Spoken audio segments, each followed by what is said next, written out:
तो अब हम पहुंचे हैं चैप्टर नंबर 12 में, जिसमें हम और ऑफिस टूल्स के बारे में बात करेंगे। इससे पहले वाले चैप्टर्स में हमने माइक्रोसॉफ्ट के टूल्स की बात की, जैसे कि माइक्रोसॉफ्ट वर्ड, पावर पॉइंट के बारे में सीखा, एक्सेल के बारे में सीखा। अब मैं आपको बता दूं कि माइक्रोसॉफ्ट की ही तरह जो गूगल प्लेटफॉर्म है, उनकी भी कुछ टूल्स हैं जो हम अपने ऑफिस में या स्कूल या कॉलेज के काम में यूज़ कर सकते हैं। तो इस चैप्टर में हम उन सारे टूल्स की बात करेंगे और यूज़ करके देखेंगे कि कैसे उनमें लॉगिन करके कैसे उन टूल्स को यूज़ कर सकते हैं। तो सबसे पहले समझिए कि गूगल में ये सारे टूल्स हैं, उसे कहते हैं गूगल वर्कस्पेस। गूगल वर्कस्पेस एक ऐसा प्लेटफॉर्म है जिस पे आप देखेंगे कि कई तरह की एप्लीकेशंस अवेलेबल है जो एक कंपनी या ऑर्गेनाइजेशन में एम्प्लॉयज़ के बीच में कम्युनिकेशन और कोलैबोरेशन करने के लिए इस्तेमाल किए जाते हैं। गूगल वर्कस्पेस में कई सारे ऐप्स आते हैं, जैसे कि Gmail, Google documents, Google Meet, Google Forms वगैरह, जो दुनिया भर के ऑफिसेस, स्कूल्स और कई सारे संस्थाओं में यूज़ हो रहा है और इससे काफ़ी ज़्यादा प्रोडक्टिविटी बढ़ रही है। इंटरेस्टिंग बात यह है कि इन ऐप्स पर बनाए गए किसी भी टाइप के डॉक्यूमेंट आप लोगों के साथ शेयर कर सकते हैं, और जैसे डॉक्यूमेंट या प्रेजेंटेशन कुछ भी, जिस पर एक ही साथ कई सारे लोग एडिटिंग कर सकते हैं। गूगल वर्कस्पेस को ऑफिस पर्पस के लिए यूज़ किया जाता है, जिसमें आपकी ऑफिस की फाइल्स, ऑफिस की प्रेजेंटेशंस, शीट्स सब एक जगह पर आप एक अकाउंट से यूज़ कर सकते हैं और एक ही जगह पे स्टोर कर सकते हैं। और गूगल वर्कस्पेस को आपके अकाउंट्स को एडमिनिस्ट्रेटर मैनेज करते हैं। जबकि बात करें आपके स्टैंडर्ड फ्री जीमेल अकाउंट या गूगल अकाउंट की, तो वो आप पर्सनल लेवल पर क्रिएट करते हैं और उसे पर्सनल लेवल पे मैनेज करते हैं। गूगल वर्कस्पेस अपने यूजर्स को परमिशन और सहूलियत देता है कि वो अपने कंपनी के हिसाब से और ग्रुप के हिसाब से गूगल वर्कस्पेस के अरेंजमेंट को चेंज कर सके। और यहाँ कंपनीज और ऑर्गेनाइजेशंस के पास ये सहूलियत होती है कि वो अपने ऑफिस से रिलेटेड जो सेंसिटिव डेटा है उसे ऑफलाइन भी स्टोर कर सकते हैं, जैसे कि कैलेंडर आइटम्स या फिर आपके ड्राइव फाइल्स। हम जैसे जैसे आगे बढ़ेंगे आप कई सारे ऐसे शॉर्टकट्स देखेंगे जो इन वर्कस्पेस यानी कि इन ऐप्स में इस्तेमाल किए जाते हैं ताकि काम और जल्दी और आसानी से हो। जैसे इनमें से एक है कि अगर आप ब्राउज़र में जाकर URL बॉक्स में cal.new टाइप करके सर्च करेंगे तो आप डायरेक्टली एक नया गूगल इवेंट क्रिएट कर सकते हैं। वैसे ही एक न्यू डॉक्यूमेंट बनाने के लिए doc.new लिखकर सर्च करेंगे तो एक न्यू डॉक्यूमेंट की फाइल खुल जाएगी जिसे आप डायरेक्टली एडिट कर सकते हैं। अब चलिए देखते हैं ये गूगल वर्कस्पेस पे कौन कौन से ऐप्स आते हैं। सबसे पहले आता है जीमेल, जो कि आप भी ज़रूर यूज़ करते होंगे। ये दुनिया का सबसे ज़्यादा यूज़ किए जाने वाला ईमेल ऐप है। दूसरा है कैलेंडर, मीटिंग्स और टास्क शेड्यूल करने के लिए ये ऐप यूज़ किया जाता है। फिर तीसरा है चैट एंड स्पेसेस, टीम्स के बीच में कम्युनिकेशन और वर्क प्लेस के लिए इस एप्लीकेशन को यूज़ करते हैं। फिर आता है ड्राइव। ड्राइव एक प्राइवेट क्लाउड स्टोरेज है जो एज अ यूज़र आपको परमिशन देता है ताकि आप किसी के साथ भी फाइल्स शेयर कर सकें। फिर उसके बाद डॉक्स पर आप कोलैबोरेशन डॉक्यूमेंट्स बना सकते हैं जिसमें बाकी लोग भी जुड़कर सेम फाइल में ही एडिट कर सकते हैं। फिर आते हैं शीट, सेम डॉक्स की तरह इस पर शीट्स बनाई जाती है। उसके बाद स्लाइड्स प्रेजेंटेशन बनाने के लिए यूज़ होता है। उसके बाद फॉर्म्स, आप जैसे कोई ऑनलाइन फॉर्म भरते हैं किसी भी चीज़ की, वैसे फॉर्म्स और सर्वे आप इस एप्लीकेशन से खुद क्रिएट कर सकते हैं। फिर उसके बाद आता है कीप, यहाँ पर आप अपने ऑफिस के काम से रिलेटेड नोट्स बना सकते हैं। फिर आता है साइट्स, इस पर वेबसाइट बनाए जाते हैं। और उसके बाद करंट, इसे सोशल नेटवर्किंग के लिए यूज़ करते हैं।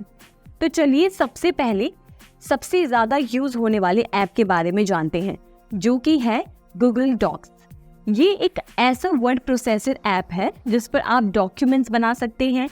ये मान लीजिए कि अगर हम बाकी एप्लीकेशन के साथ तुलना करें तो ये सबसे ट्रस्टेड सोर्स है वर्ड फाइल बनाने के लिए। तो आइए सबसे पहले देखते हैं कि आप अपने लैपटॉप या कंप्यूटर सिस्टम पे गूगल डॉक्यूमेंट कैसे यूज़ कर सकते हैं।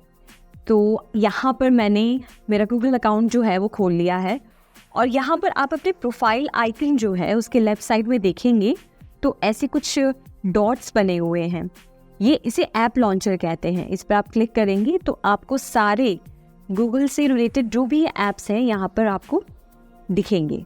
तो हमें यूज़ करना है डॉक्यूमेंट, तो हम यहाँ पर गूगल डॉक्यूमेंट्स पर क्लिक करेंगे।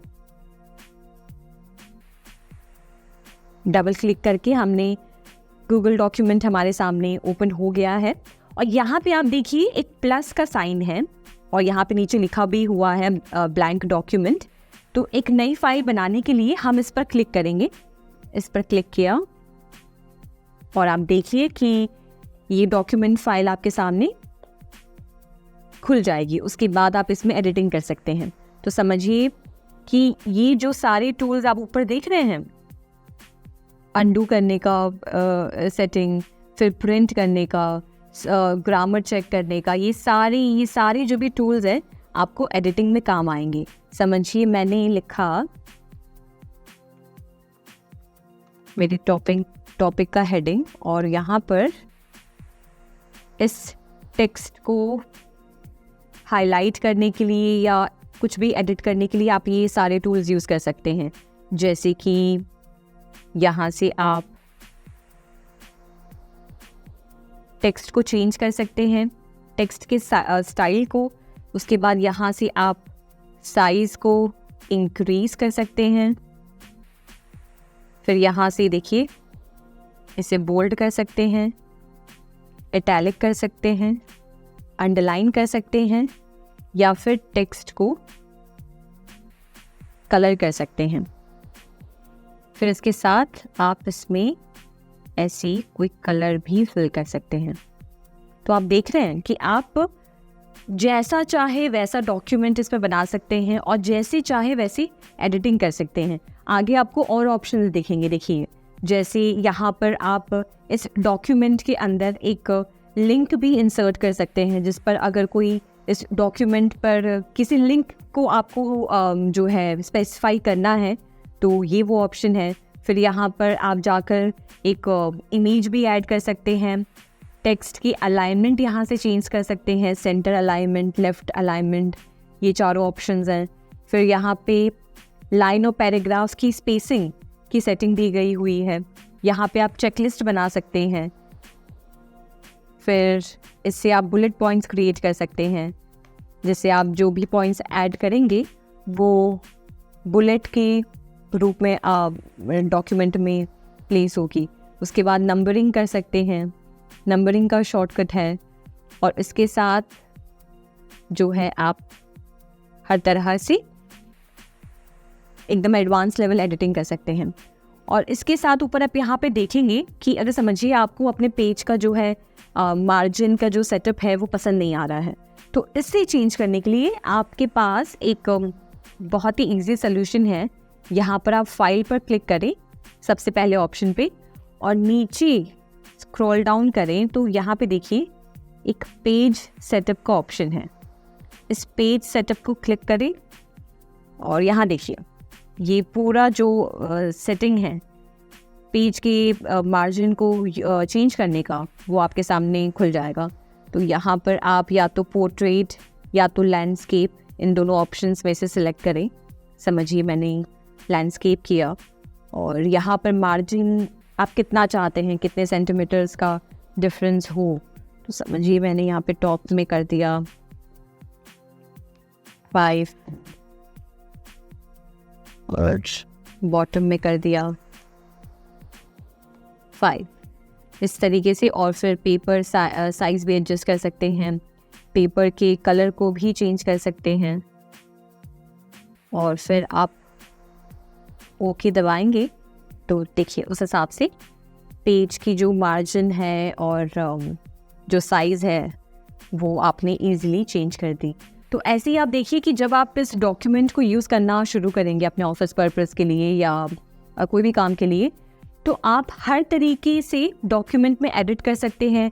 टेक्स्ट में बहुत सारी चीज़ें चेंज कर सकते हैं, इसे और थोड़ा सा ब्यूटिफाई कर सकते हैं।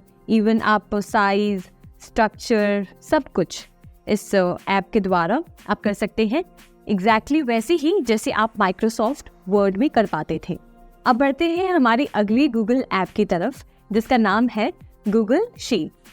गूगल शीट्स भी माइक्रोसॉफ्ट एक्सेल की तरह ही है, जिस पर आप न्यूमेरिक डेटा की शीट कॉलम्स और रोज में बना सकते हैं और कॉम्प्लेक्स कैलकुलेशंस रन कर सकते हैं। तो गूगल शीट एक्सेस करने के लिए अपना गूगल पेज ओपन करें। तो चलिए आते हैं स्क्रीन पर। तो अब हम आ गए हैं हमारे गूगल पेज पर। यहाँ पर हम सबसे पहले जाएंगे, किस पर जाएंगे? ऐप लॉन्चर पर। इस पर हमने क्लिक किया और यहाँ पर आप ढूंढिए गूगल शीट्स। देखिए यहाँ पर आपको डॉक्स के बगल में शीट्स दिख रही है, इस पर आप क्लिक करेंगे और यहाँ से हम सबसे पहली हमारी स्प्रेडशीट बनाएंगे। तो इसके लिए यहाँ पर हमने क्लिक किया और ये हमारी शीट की फाइल खुल गई। अब ये स्प्रेडशीट पर आप हर तरह का डेटा एंटर कर सकते हैं, न्यूमेरिक डेटा की कैलकुलेशंस आप रन कर सकते हैं। तो सबसे पहले चलिए हम इस फाइल को रीनेम कर देते हैं।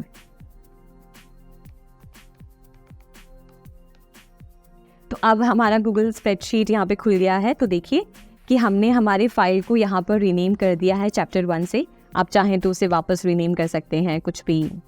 हमने चैप्टर 12 डाल दिया यहाँ पर और हम यहाँ पर रोज़ और कॉलम्स में हमारे डेटा को एंटर कर सकते हैं। समझिए जैसे कि मैं एक क्लास की डेटा बना रही हूँ, तो मैंने यहाँ पर नेम ऑफ स्टूडेंट लिख दिया। फिर उसके बाद समझिए एज, जेंडर, रोल नंबर और मार्क्स ऑब्टेन्ड। तो इस तरीके से आप देखिए शीट्स में चेंजेस कर सकते हैं। तो देखिए मैंने यहाँ पे क्या किया है कि रोज़ में मैं जो भी डेटा एंटर करना चाह रही थी मैंने एंटर कर दिया। उसके बाद समझिए यहाँ पर आप डेटा एंटर कर रहे हैं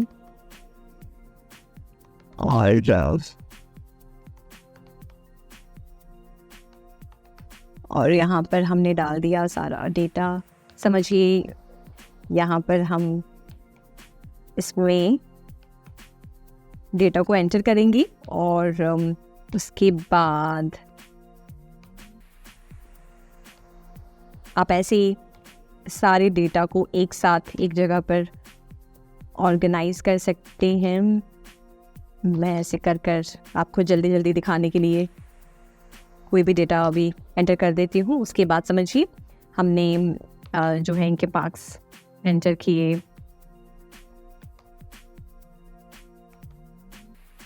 और फिर इस तरीके से आप हर तरह का डेटा यहाँ पर गूगल शीट पे बना सकते हैं, यानी कि हमारे गूगल स्प्रेडशीट पर, और कैलकुलेशंस रन कर सकते हैं। जैसे कि डॉक्स में हमारे पास काफ़ी सारे ऑप्शंस थे टेक्स्ट को एडिट करने का, वैसे ही आपको यहाँ पर भी काफ़ी सारे ऑप्शंस दिखेंगे। जैसे कि आप सिलेक्ट कर कर टेक्स्ट को बोल्ड कर सकते हैं, टेक्स्ट की साइज़ चेंज कर सकते हैं यहाँ से। जैसे देखिए मैंने इसको बढ़ा दिया, टेक्स्ट की साइज़ चेंज कर सकते हैं। इवन जैसे इससे पहले हमने गूगल डॉक्यूमेंट्स में किया, वैसे ही हम यहाँ पर कलर ऐड कर सकते हैं और जो है टेक्स्ट के स्टाइल को चेंज कर सकते हैं। प्लस हम यहाँ से पेज की साइज़ को इंक्रीज कर सकते हैं या फिर छोटा भी कर सकते हैं। और यहाँ से वही सेम चीज़ हम सारी चीज़ें परफॉर्म कर सकते हैं। यहाँ से आप इस फाइल को शेयर कर सकते हैं दूसरों के साथ या फिर ईमेल पर भेज सकते हैं।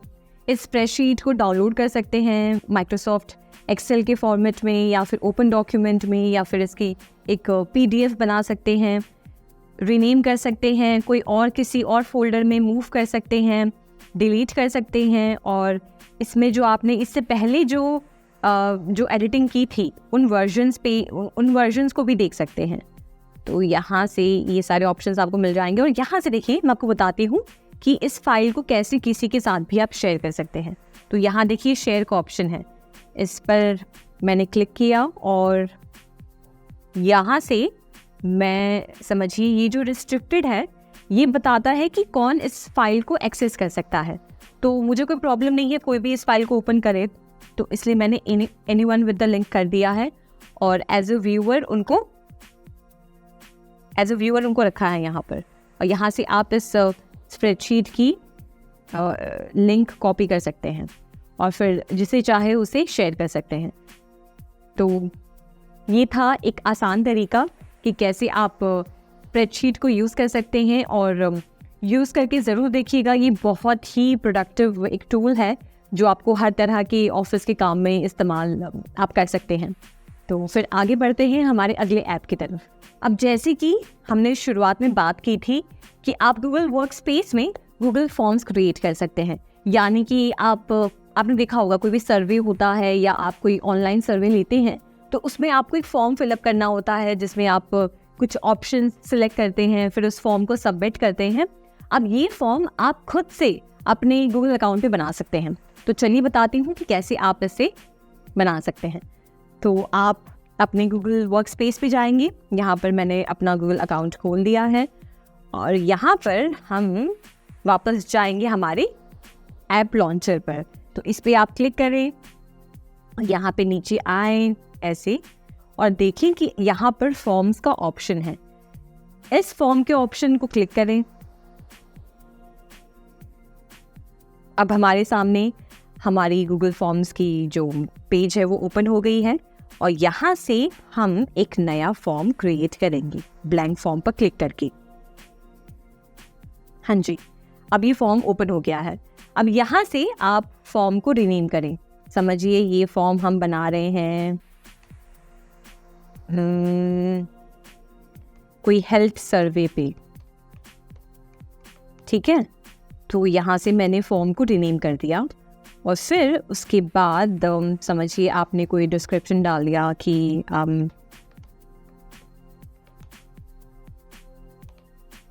जो भी आपने इसमें आपके फॉर्म के बारे में आपने इंफॉर्मेशन यहाँ पे डाल दी और यहाँ से जो है आप चेंजेस कर सकते हैं, बोल्ड, इटैलिक, अंडरलाइन, सब कुछ, ठीक है। उसके बाद हम यहाँ पर नीचे देखिए एक क्वेश्चन का ऑप्शन है, यानी कि आपके सर्वे में आप कौन सा क्वेश्चन डालना चाहते हैं यहाँ से आप एंटर करेंगे। जैसे समझिए ये हेल्थ सर्वे है तो मैंने डाल दिया कि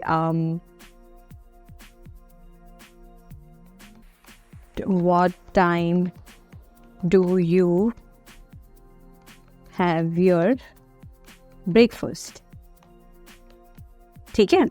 अब इसमें मैंने ऑप्शन डाल दिया। ऑप्शन 1 में 7 AM, ऑप्शन 2 में आपने यहाँ पे डाल दिया 9 AM, यहाँ पे ऑप्शन 3 में आपने डाल दिया 11 AM। ऐसे इस तरीके से आप इतने सारे ऑप्शंस, मतलब चाहे जितने चाहे ऑप्शंस को भी क्वेश्चन के लिए सिलेक्ट कर सकते हैं और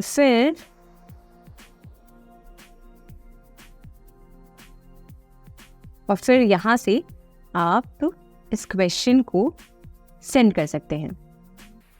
अब समझिए आपको ये जो लिंक है, ये फॉर्म के लिंक या ये फॉर्म आपको भेजना है, तो अगर आप ईमेल पे भेजना चाहते हैं तो यहाँ पे आप उस इंसान का ईमेल एड्रेस ऐड करेंगे। जैसे समझिए मैं खुद को ही ईमेल भेजती हूँ, यहाँ से देखिए मेरा ईमेल अकाउंट डिस्प्ले हो रहा है, तो मैं इस पर क्लिक करके ये फॉर्म मुझे अब शेयर हो जाएगी और यहाँ पे फॉर्म को इंक्लूड करने का ऑप्शन हमने कर दिया।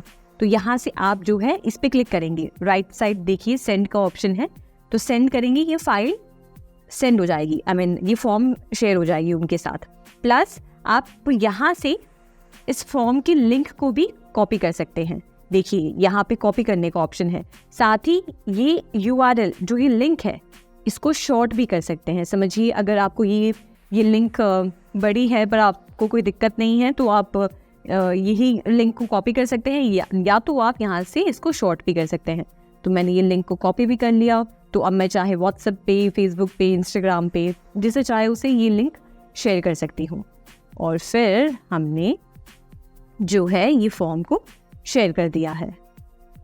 अब आप यहाँ पे कैंसिल पे आए और यहाँ पे आपने जो फॉर्म्स, यहाँ पे आपको जो रिस्पॉन्सेज आएंगे, जैसे जिन लोगों ने इस फॉर्म को ओपन किया होगा और आपके क्वेश्चंस का आंसर दिया होगा, उसके रिस्पॉन्सेज आपको यहाँ पर इस पेज पर दिखेंगे रिस्पॉन्सेज में, और यहाँ से आप सेटिंग्स में चेंज भी कर सकते हैं।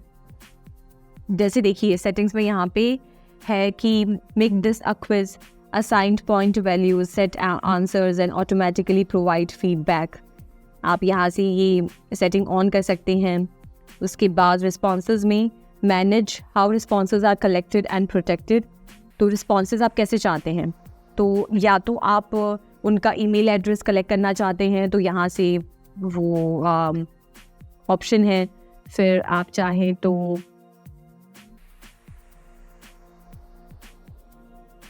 यहाँ से सारा जो भी है डिफ़ॉल्ट सेटिंग्स भी आप यहाँ से कर सकते हैं।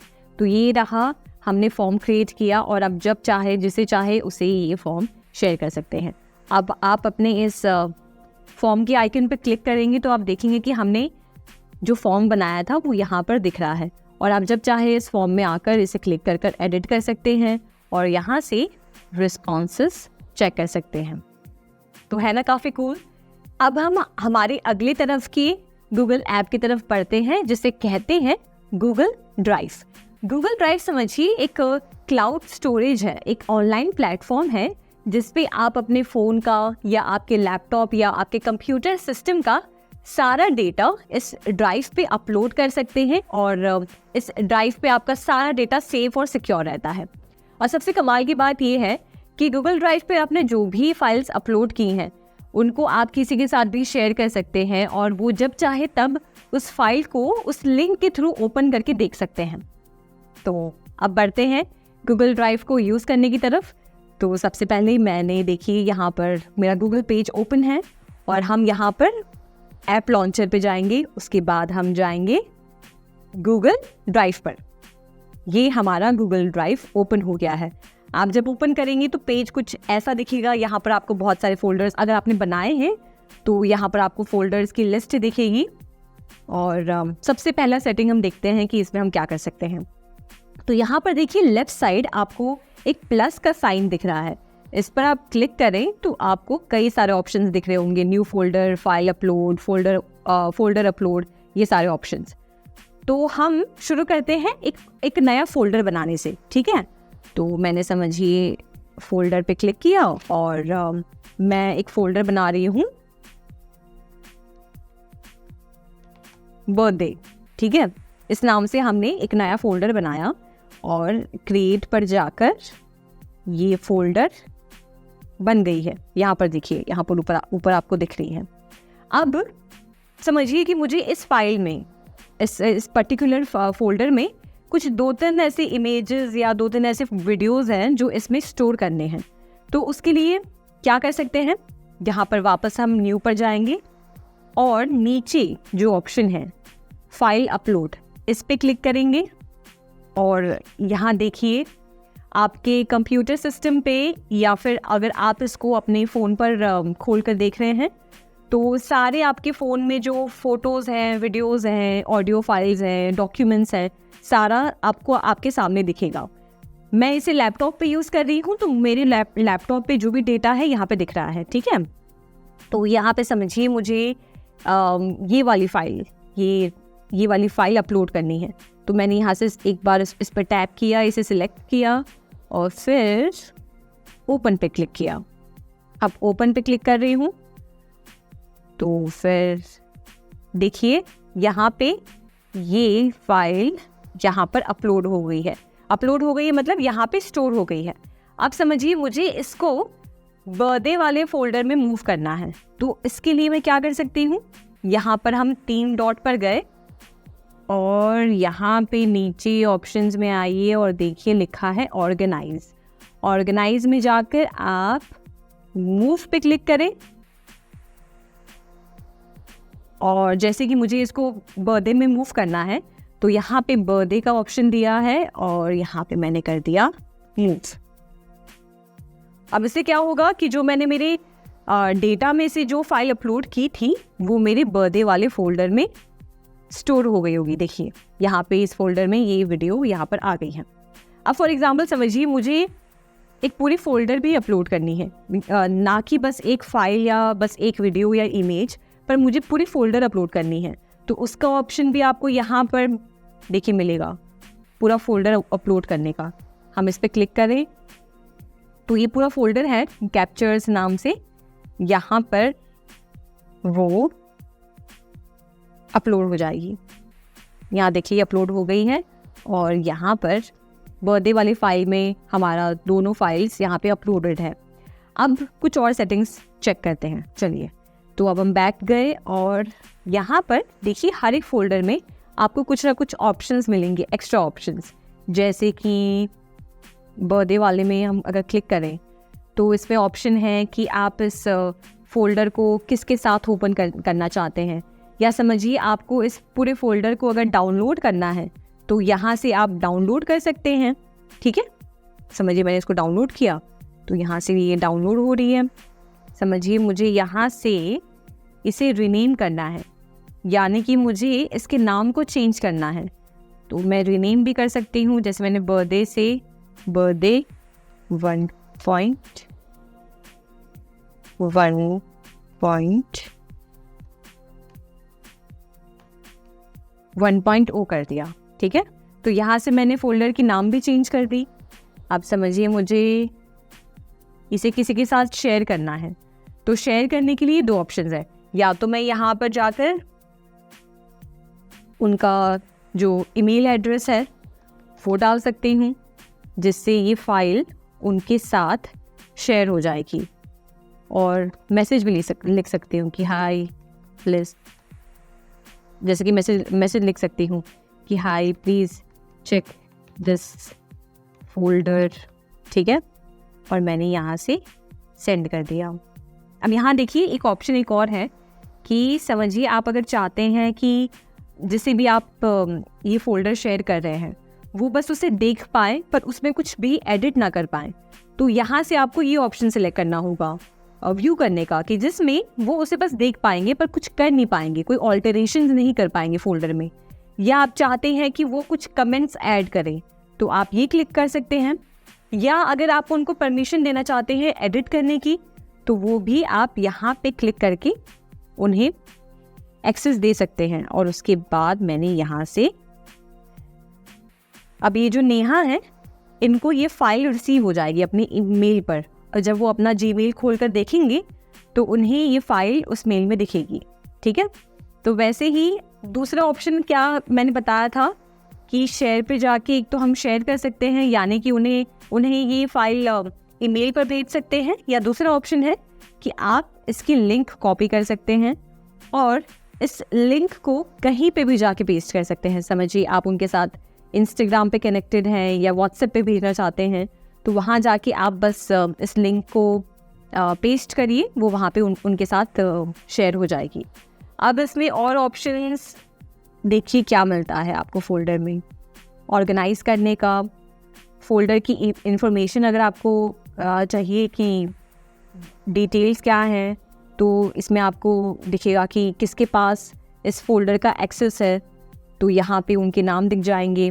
फोल्डर की लोकेशन आपको दिखेगी और इसे कब ओपन किया गया था, कब मॉडिफाई किया गया था लास्ट, और कब इसे बनाया गया था, उसकी इन्फॉर्मेशन सारी आपको यहाँ पर दिखेगी। और यहाँ पे एक्टिविटी आपको पता चल जाएगा कि आपके फोल्डर के साथ कौन सी एक्टिविटी की गई है। जैसे समझिए मैंने ये फोल्डर अभी इसे इस फोल्डर से इस फोल्डर में मूव किया था, तो वो एक्टिविटी बता रहा है। ये बता रहा है कि you created an item in my drive 1, यानी कि मैंने अपने गूगल ड्राइव पे 1 नाम से एक फ़ोल्डर बनाया, तो वो एक्टिविटी दिख रही है। तो ये डिटेल इन्फॉर्मेशन है जो आप फाइल्स को लेकर यहाँ पर देख सकते हैं, और बाकी आप इसे यहाँ से डिलीट कर सकते हैं। मूव टू बिन कर देंगे तो ये फोल्डर यहाँ से डिलीट हो गया है। और फिर आप यहाँ पे आएँ, अगर हम होम पे आएंगे तो आपको सारी फाइल्स यहाँ पर दिखेगी। यहाँ से आप या तो फाइल्स के ऑप्शन पे, अगर आप फाइल्स को देखना चाहते हैं पर्टिकुलर हर एक फाइल्स को, तो ये यहाँ से सिलेक्ट करें। फोल्डर्स को चेक करना चाहते हैं कि बस जो फोल्डर्स बने हुए हैं बस वो दिखें, तो आप फोल्डर्स को सिलेक्ट कर सकते हैं। यहाँ से आप किसी की भी मेल आईडी सिलेक्ट करके चेक कर सकते हैं कि कौन एसोसिएटेड है उन फोल्डर के साथ। और फिर यहाँ पर आप माई ड्राइव में सारे आपके फोल्डर्स और फाइल्स एक साथ दिखेंगे। फिर अब इसमें शेयर विथ मी में आपको वो फोल्डर्स दिखेंगे या वो फाइल्स दिखेंगी जो आपने खुद क्रिएट नहीं किए हैं, पर आपको किसी ने शेयर किया है, आपके ऑफिस में किसी ने शेयर किया है या आपके किसी दोस्त ने शेयर किया है, तो वो आपको यहाँ पे दिखेगा। फिर यहाँ पे समझिए आपने कोई फोल्डर को अगर स्टार कर रखा है तो वो यहाँ पे आपको नज़र आएगा। फिर आपने जैसे कोई फोल्डर डिलीट की है, जैसे हमने अभी 2 मिनट पहले 1 नाम का जो फोल्डर था उसे डिलीट किया था, तो वो यहाँ पे आपको दिख रहा है। इसे हम परमानेंटली यहाँ से हटा सकते हैं, डिलीट फॉर एवर करके। तो ये हमेशा हमेशा के लिए इसका नामो निशान हमारे गूगल ड्राइव से मिट जाएगा। अब समझिए गूगल ने आपको ये प्रोडक्ट दे दिया है कि आप यहाँ पे अपनी फाइल्स और डेटा को स्टोर कर सकते हैं, पर इसकी भी एक लिमिटेशन है कि आप फ्री में फाइल्स बस 15 GB तक ही इस पे अपलोड कर सकते हैं। जैसे देखिए मैंने अपना यहाँ पे स्टोरेज वाला ऑप्शन खोला हुआ है और मेरे पास 15 GB हैं, जिसमें से मैंने बस 25 MB यूज़ किया है, तो मेरे पास काफ़ी स्पेस बचा हुआ है। पर अगर आप चाहते हैं कि इसमें आप और फाइल्स अपलोड करें और स्पेस इंक्रीज़ हो, तो उसके लिए आपको ऑनलाइन सब्सक्रिप्शन लेना पड़ता है। तो देखिए इसमें सारी इन्फॉर्मेशन है कि मेरे गूगल ड्राइव ने कितना स्पेस यूज़ किया है। ये ब्लू वाला पार्ट दिख रहा है गूगल ड्राइव का। फिर ये जो येलो पार्ट है वो बता रहा है कि गूगल फ़ोटोज़ में कितने फाइल्स अपलोड किए गए हैं, मतलब कितना स्पेस यूज़ हुआ है। फिर रेड वाले पार्ट में आपको दिखेगा कि कितना जीमेल यूज़ हुआ है। तो ये था बेसिक स्टोरेज, जो इन्फॉर्मेशन आप यहाँ से ले सकते हैं। और साथ ही साथ आप यहाँ से अननेसेसरी जो स्पेस है उसे भी थोड़ा सा क्लीन कर सकते हैं इस क्लीन अप स्पेस में जाकर। जैसे देखिए मैंने क्लिक किया है और यहाँ पर ड्राइव में अभी मैंने कोई ज़्यादा कोई फाइल्स अपलोड नहीं की है, इसलिए नहीं दिख रहा है। पर देखिए इसने बता दिया है कि लार्ज आइटम्स आपके कितने सारे हैं इस ड्राइव पर। तो यहाँ पे देखिए, यहाँ पे समझिए मुझे इनमें से कोई भी फाइल की ज़रूरत नहीं है, तो मैं यहाँ पर जाकर तुरंत रिव्यू एंड क्लीन अप पे ऑप्शन पे क्लिक करके इन फाइल्स को सिलेक्ट करके, जैसे एक ये सिलेक्ट कर लिया, ये सिलेक्ट कर लिया, फिर ये सिलेक्ट कर लिया, जो भी फाइल्स की मुझे ज़रूरत नहीं है मैं उसे डिलीट पे जाके क्लिक करके उसे परमानेंट बेसिस पे, मतलब देखिए गूगल आपको बता रहा है कि this will permanently delete your files, collaborators will also lose access. यानी कि आप जो फाइल्स या फोल्डर्स डिलीट कर रहे हैं वो आपके अकाउंट से तो डिलीट होगी ही, पर साथ ही साथ उनके अकाउंट से भी डिलीट होगी जिनको आपने इस फाइल्स को शेयर किया है। तो ये बात का ध्यान रखें, क्योंकि ये फाइल्स परमानेंट बेसिस पे डिलीट हो जाते हैं, इसको आप रिकवर नहीं कर सकते हैं। तो मुझे इसकी ज़रूरत नहीं है, तो मैं परमानेंटली डिलीट पे क्लिक करूँगी और देखिए वो अननेसेसरी फाइल्स थे वो डिलीट हो गए। और अब मेरे ड्राइव पर यहाँ पर आप देखेंगे तो ज़्यादा स्पेस भी मुझे मिल गया है। तो इसमें बता रहा है कि you have got 15 GB of storage, यानी कि जो स्पेस 25 MB जो भी यूज़ हुआ था वो क्लियर हो चुका है। और फिर देखिए समझिए फॉर एग्जांपल आपकी 15 GB फाइल, जो आपकी 15 GB स्पेस है वो यूज़ हो गई है, और अगर आप चाहते हैं कि आप और स्पेस इसमें लाना चाहते हैं तो यहाँ पे गेट मोर स्टोरेज में मंथली और एनुअल प्लान दिया गया है, जिसमें आप एक्स्ट्रा स्पेस परचेज कर सकते हैं। इस तरीके से आप गूगल ड्राइव टूल को एक्सप्लोर करें और इसके हर एक फीचर्स को यूज़ करें। अब बढ़ते हैं हमारे दूसरे गूगल ऐप की तरफ, जिसका नाम है गूगल स्लाइड्स। गूगल स्लाइड्स पर आप प्रेजेंटेशंस बना सकते हैं, जैसे आपने माइक्रोसॉफ्ट पावर पॉइंट में देखा, ठीक है। अब बस फ़र्क इतना है कि ये प्रेजेंटेशन के लिए आपको कोई स्पेशल सॉफ्टवेयर इंस्टॉल करने की ज़रूरत नहीं पड़ती। आप अपने वेब ब्राउज़र में जाके इसे सर्च कर सकते हैं और ऑनलाइन प्रेजेंटेशंस क्रिएट कर सकते हैं। और सबसे अच्छी बात, आप इसको किसी के साथ भी शेयर कर सकते हैं और वो ऑनलाइन उसमें एडिटिंग कर सकते हैं, और जो भी चेंजेस वो करते रहेंगे वो आपको भी दिखते रहेंगे। तो देखते हैं कि गूगल स्लाइड्स कैसे एक्सेस कर सकते हैं। तो यहाँ पर जो है मैंने अपना गूगल पेज खोल दिया है और यहाँ पर हम वापस जाएंगे हमारे ऐप लॉन्चर पर। तो हम ऐप लॉन्चर पर गए और यहाँ पर गूगल स्लाइड्स देखिए, ये रहा। इस आइकन पे क्लिक किया, गूगल स्लाइड्स हमारे सामने ओपन हो गई है और अब हम ये जो प्लस का आइकन है इस पर क्लिक करेंगे एक ब्लैंक प्रेजेंटेशन बनाने के लिए। और देखिए ये रहा लेआउट पूरा गूगल स्लाइड्स का। तो यहाँ पे आप सारे एडिटिंग जैसे समझिए, यहाँ पे टाइटल ऐड किया हमने, कर दिया हेल्थ सर्वे के ऊपर कुछ बना रहे हैं और यहाँ से अनटाइटल्ड प्रेजेंटेशन है, इससे आप नाम दे सकते हैं। इस तरीके से आपने जो है इसे नेम कर दिया और यहाँ पे सारे टूल्स अवेलेबल हैं, प्रेजेंटेशन से लेकर सारे एडवांस से लेकर बेसिक टूल्स आपको मिल जाएंगे, जैसे कि टेक्स्ट फॉर्मेट करना, यहाँ से टेम्पलेट्स सिलेक्ट करना। जैसे देखिए थीम्स में अगर आप जाएंगे तो यहाँ पर आप क्लिक करेंगे तो इस हिसाब से जो इसके टेम्पलेट्स हैं वो चेंज कर सकते हैं। मैंने समझिए ये डिज़ाइन सेलेक्ट कर ली, फिर या तो फिर ये डिज़ाइन सेलेक्ट कर ली। इस तरीके से आपके पास ढेर सारे ऑप्शंस हैं जिसमें से आप सिलेक्ट कर सकते हैं।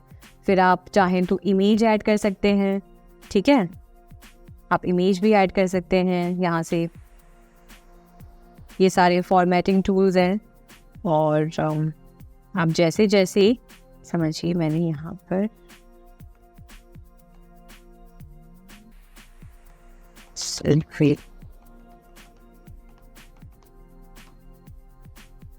ऐसे किया, फिर सेकंड पेज के लिए तो अब देखिए, अगर आप समझिए आपने अपना फर्स्ट जो पेज है प्रेजेंटेशन का वो क्रिएट कर लिया है, अब आप चाह रहे हैं कि आप दूसरे पेज पे जाएं, तो उसके लिए यहाँ पे देखिए प्लस आइकन है, इस प्लस आइकन पे क्लिक करके आप जितने चाहे उतने पेजेस ऐड कर सकते हैं। समझिए हमने ये फर्स्ट पेज बनाया, सेकंड पेज में हम स्पेसिफिक समझिए कुछ भी हमने लिख दिया, ठीक है, और यहाँ पे लिख दिया इस हिसाब से। फिर हम सारे इसके इंफॉर्मेशन यहाँ पे फीड कर सकते हैं।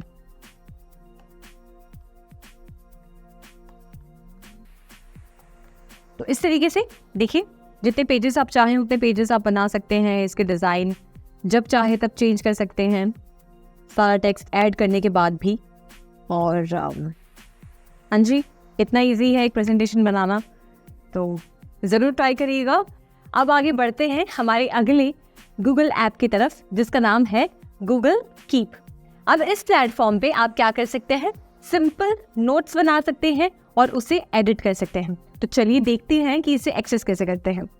हमने यहाँ पे जाके ऐप लॉन्चर और ऑन किया और यहाँ पर आप देखें कीप नाम से जो ये ऐप है इसको ओपन करें। ये ओपन हो गया और यहाँ पर सबसे अमेजिंग बात ये है कि आप किसी भी टाइप का नोट बना सकते हैं। समझिए मैंने यहाँ पे लिखा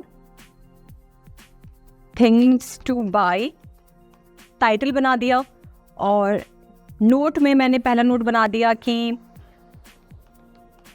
वाटर बॉटल, फिर कुछ भी ऐसे आपने चीज़ें लिख दी, यहाँ पे टाइप कर दी और फिर इसे आप किसी भी तरीके से एडिट कर सकते हैं। वो कैसे कि यहाँ पे समझिए आपने जो नोट बनाया है इसका आप एक रिमाइंडर सेट करना चाहते हैं, जिससे ये ऐप आपको फ़ोन पे आपको रिमाइंड कर दे, आपको रिमाइंडर भेज दे एक नोटिफिकेशन के ज़रिए कि आपको ये टास्क करने हैं। तो यहाँ से आप रिमाइंडर सेट कर सकते हैं, या तो देखिए यहाँ पे ऑप्शन है कि आज 8 बजे ये रिमाइंडर आपको आ जाए, या कल सुबह 8 बजे आपको रिमाइंडर आ जाए, या नेक्स्ट वीक मंडे को 8 बजे रिमाइंडर आ जाए। अगर आप इनमें से कोई ऑप्शन नहीं सिलेक्ट करना चाहते तो आप जाके अपना खुद का जो है डेट और टाइम यहाँ से सिलेक्ट कर सकते हैं और फिर यहाँ से सेव कर सकते हैं। तो ऐसे आपका रिमाइंडर सेट हो गया। फिर आप ये जो नोट है आप इसमें किसी को भी एज ए कोलैबोरेटर ऐड कर सकते हैं। यानी कि ये नोट आप किसी के साथ शेयर कर सकते हैं ताकि वो भी इसे एक्सेस कर पाए और इसे यूज़ कर पाए और चेंजेस कर पाए। तो एक सेकेंड ऑप्शन ये आपको मिल जाता है, बढ़िया। फिर आप यहाँ पे बैकग्राउंड चेंज कर सकते हैं। देखिए अलग अलग कलर्स के, अलग अलग पैटर्न्स के यहाँ पे बैकग्राउंड्स हैं, तो ये चीज़ आप कर सकते हैं जो इंटरेस्टिंग है। फिर इसमें इमेज ऐड कर सकते हैं, ऐड इमेज, कोई भी इमेज ऐड कर दिया और फिर आपके नोट के साथ वो इमेज प्रोसेस होकर आपके नोट में ऐड हो जाती है। और यहाँ से आप बाकी सेटिंग्स यूज़ कर सकते हैं, जैसे नोट को डिलीट करना हो तो यहाँ से कर लीजिए, फिर नोट की कॉपी बनानी हो या फिर इस नोट को एक गूगल डॉक्यूमेंट में कॉपी करना हो तो वो भी कर सकते हैं। तो ये सारे ऑप्शंस हैं जो आपको गूगल कीप में मिल जाते हैं। और इसी के साथ मैं आपको बताना चाहती हूँ कि अगर कोई नोट आप डिलीट करना चाहते हैं या वापस एडिट करना चाहते हैं तो बहुत ईजिली आप यहाँ पे जो 3 डॉट्स हैं इस पर क्लिक करिए और इसे डिलीट कर दीजिए, तो ये आपके इस स्टोरेज में से डिलीट हो जाएगी। फिर अगर समझिए आपको ये भी डिलीट करना है तो मैंने ये भी डिलीट कर दिया। और इतने आसान तरीके से आप गूगल कीप पे कोई भी नोट एडिट कर सकते हैं। ये एप्लीकेशन ज़रूर यूज़ करिए अगर आपकी आदत है कि आप हर चीज़ों की नोट्स बनाते हैं पेपर पर या कहीं कॉपी पर, तो ये डिजिटली आप इस पे स्विच करिए और देखिए कि ये आपके लाइफ को कितना आसान बनाता है।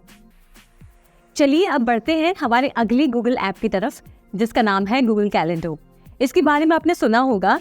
ये एक ऐसा प्लेटफॉर्म है जहां पर आप अपने टास्क और इवेंट्स की रिमाइंडर सेट कर सकते हैं। तो चलिए देखते हैं कि गूगल कैलेंडर को कैसे एक्सेस कर सकते हैं। तो सबसे पहले हम अपने गूगल पेज पे आ जाएंगे और यहाँ पर आप ऐप लॉन्चर पर जाएंगे और यहाँ पर देखिए कैलेंडर का ऑप्शन है। इस कैलेंडर के ऑप्शन को क्लिक करें और जैसे ही आप क्लिक करेंगे तो हमारे सामने गूगल कैलेंडर ओपन हो गया है। अब यहाँ पे देखिए इस प्लेटफॉर्म की खासियत क्या है कि आप आगे आने वाले फ्यूचर में या फिर आज के कोई भी टास्क या रिमाइंडर सेट कर सकते हैं। फॉर एग्जाम्पल समझिए आज से 10 दिन बाद मुझे कोई इम्पोर्टेंट कुछ इवेंट अटेंड करना है। अब जनरली क्या है कि मुझे 10 दिन बाद वो चीज़ याद रहे ना रहे या फिर मुझे कहीं लिखना होगा, इससे अच्छा आप इसमें वो रिमाइंडर, वो इवेंट का रिमाइंडर सेट कर दें, जिससे आपको उस दिन आपका खुद गूगल अकाउंट आपको एक रिमाइंडर भेज देगा कि नेहा आपका इवेंट आज है, आपको 12 बजे ये इवेंट अटेंड करना है।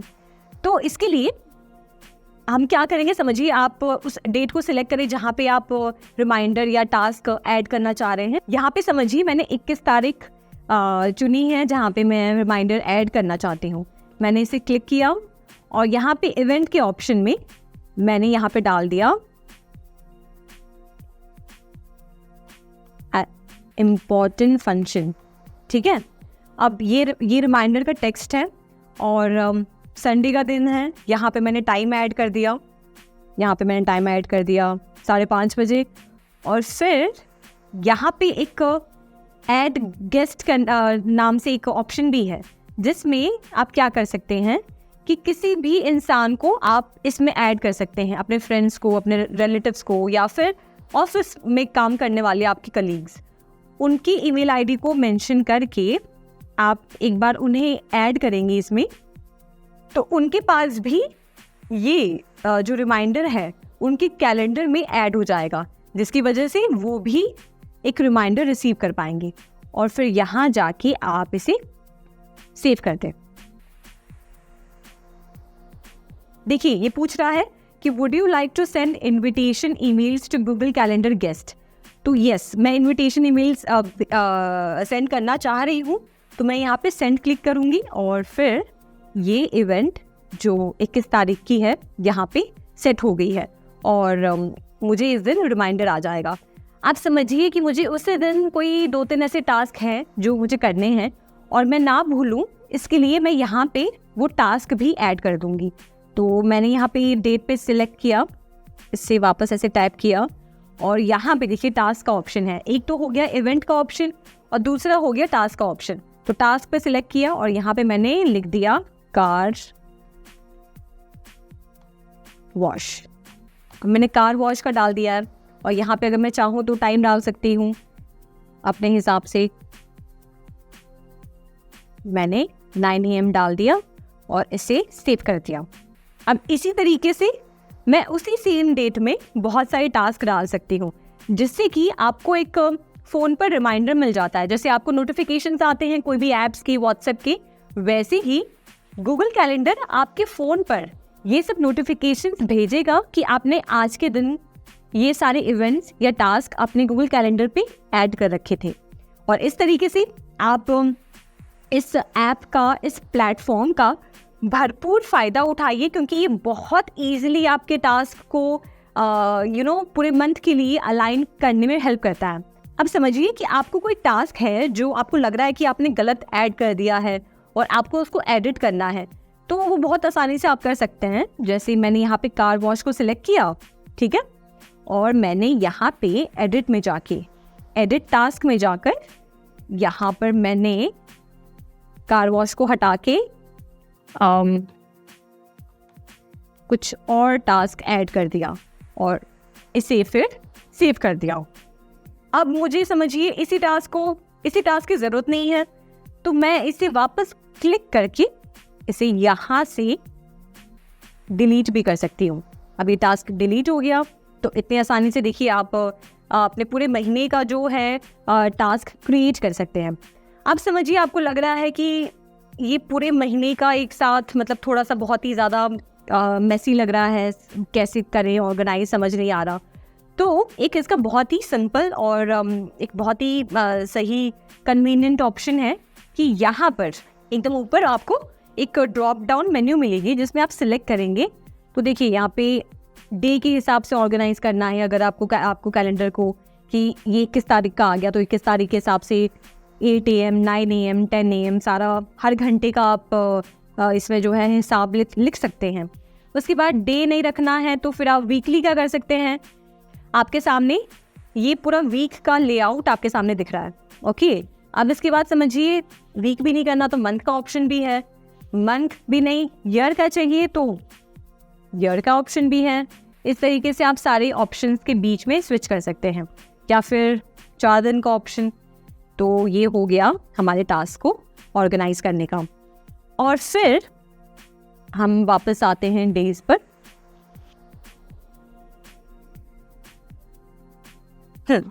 और फिर समझिए कि आप चाह रहे हैं कि कोई भी टास्क को मतलब अगर समझिए कि आपने आज कोई टास्क डाल रखा था, आज यहाँ पर 13 तारीख है और आपने 13 तारीख में कोई टास्क डाल रखा था जो आप मेंशन करना चाहते हैं इसमें कि वो टास्क कंप्लीट हो गया है, तो वो भी आप कर सकते हैं। जैसे समझिए मैंने आज टास्क डाल दिया, एक कोई भी टास्क कार वॉश ही डाल दिया और यहाँ पे मैंने सेव कर दिया, ठीक है। तो मैंने अभी टास्क आज के दिन जो था कंप्लीट कर दिया। तो इसे यहाँ से हटाने के लिए, ताकि ये टास्क पेंडिंग ना रहे, ताकि ये टास्क मुझे, इस टास्क का पेंडिंग नोटिफिकेशन मुझे कल परसों हर बार ना आए, उसके लिए मैं इस पर क्लिक करके इसे मार्क कंप्लीटेड पे क्लिक कर सकती हूँ। जिससे क्या होगा, ये टास्क इसमें कंप्लीट हो जाएगा और ये कैंसिल आउट हो जाएगा, जिसकी वजह से आपका जो पूरा जो स्केड्यूल है वो क्लीन नज़र आएगा और एक्स्ट्रा टास्क नहीं दिखेंगे। वैसे ही समझिए यहाँ पे 20 तारीख में मैंने 2-3 ऐसे कुछ टास्क और इवेंट ऐड कर रखे हैं। अब मुझे इनकी ज़रूरत नहीं है, तो मैं यहाँ जाके डिलीट पे क्लिक करूँगी तो ये डिलीट हो जाएगा। इस पर क्लिक किया, डिलीट हो गया, इस पर क्लिक किया, डिलीट हो गया। तो इस तरीके से आप अपने सारे टास्क, स्पेशली अपने ऑफिस के जो भी टास्क होते हैं, क्योंकि जनरली हमें याद नहीं रहता है कि अगले हफ्ते कौन सी मीटिंग है या कौन से क्लाइंट के साथ मिलना है या फिर क्या टास्क परफॉर्म करना है जो हमें दिया गया है। तो उसे एकदम प्रॉपरली सिस्टमैटिक तरीके से मैनेज करने के लिए आप ये गूगल कैलेंडर ज़रूर यूज़ करें, क्योंकि मैंने भी यूज़ किया है और मैं फील करती हूँ कि सारी चीज़ें एकदम ऑर्गेनाइज रहती हैं। आपको पता होता है कि ठीक है, आपको आज ये 3 टास्क परफॉर्म करने थे, आप कर पाए हैं या नहीं, और अगर आप नहीं कर पाए हैं तो नेक्स्ट डे फिर आप अपनी चीज़ें अच्छे से मैनेज कर पाते हैं। तो ये एक बहुत ही यूज़फुल टूल है, गूगल कैलेंडर का यूज़ ज़रूर करिए।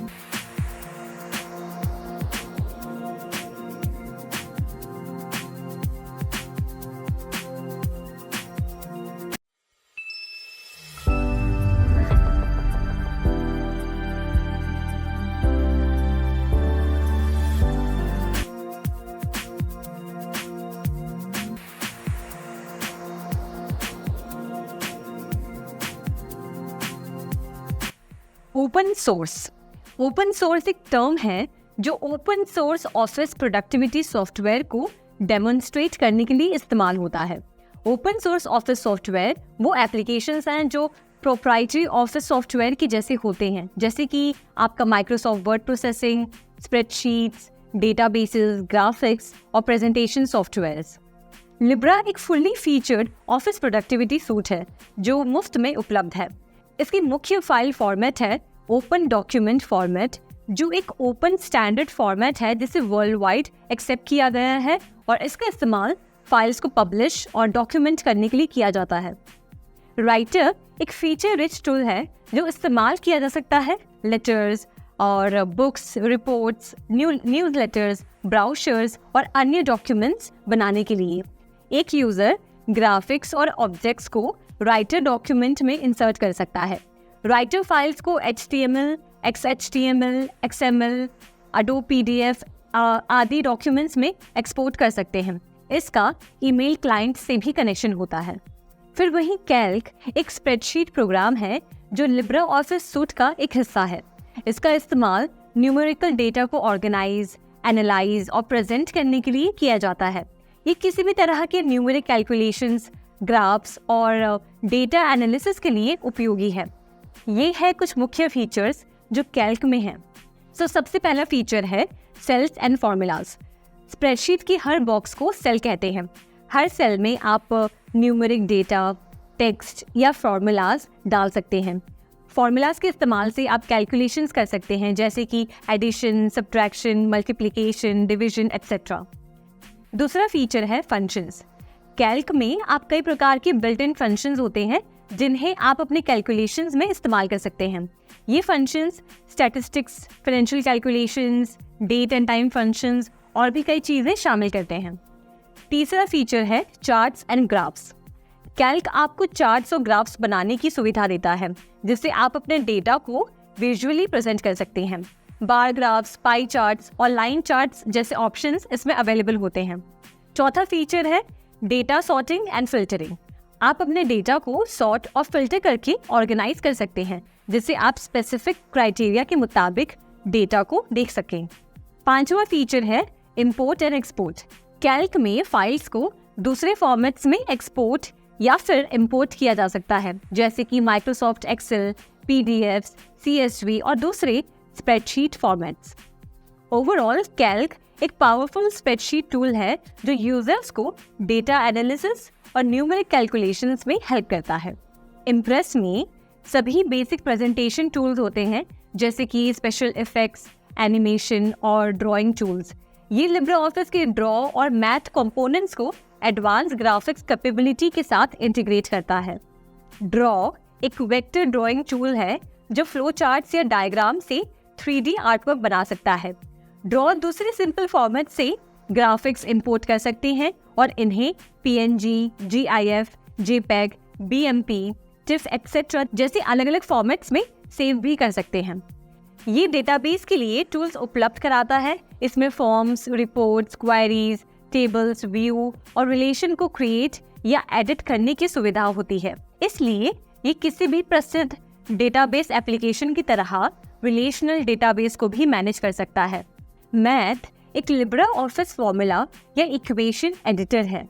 इसका इस्तेमाल मुश्किल इक्वेशंस बनाने के लिए किया जा सकता है, जिसमें सिंबल्स और कैरेक्टर्स स्टैंडर्ड सेट में नहीं होते हैं, और इसका इस्तेमाल डॉक्यूमेंट फॉर्मूला क्रिएट करने के लिए किया जाता है। WPS ऑफिस एक फाइल शेयरिंग और प्रोडक्टिविटी सूट है जो प्रेजेंटेशन बनाने, डॉक्यूमेंटेशन और स्प्रेडशीट को क्रिएट, एडिट और शेयर करने के लिए डिज़ाइन किया गया है। इसका एक फीचर है PDF एडिटर, जिसका इस्तेमाल स्टेक होल्डर्स को माइक्रोसॉफ्ट वर्ड डॉक्यूमेंट को PDF में कन्वर्ट करने के लिए होता है। यहाँ वाटरमार्क हटाने, कमेंट्स ऐड करने और फाइल साइज कंप्रेस करने जैसे कार्यों के लिए इसका इस्तेमाल किया जाता है। WPS ऑफिस में built in optical character recognition capability है जो यूजर्स को प्रिंटेड कैरेक्टर इमेजेस को रियल टाइम में डिजिटल टेक्स्ट में कन्वर्ट करने के लिए अनुमति देता है। WPS ऑफिस के फीचर्स में cloud storage, automated backup, template gallery scanning, file recovery या रिपेयर, मल्टी लैंग्वेज सपोर्ट आदि शामिल हैं। यहाँ डॉक्यूमेंट को खोला जा सकता है डॉक्यूमेंट पर क्लिक करके, स्प्रेडशीट को खोला जा सकता है स्प्रेडशीट पर क्लिक करके, और प्रेजेंटेशन को खोला जा सकता है प्रेजेंटेशन पर क्लिक करके।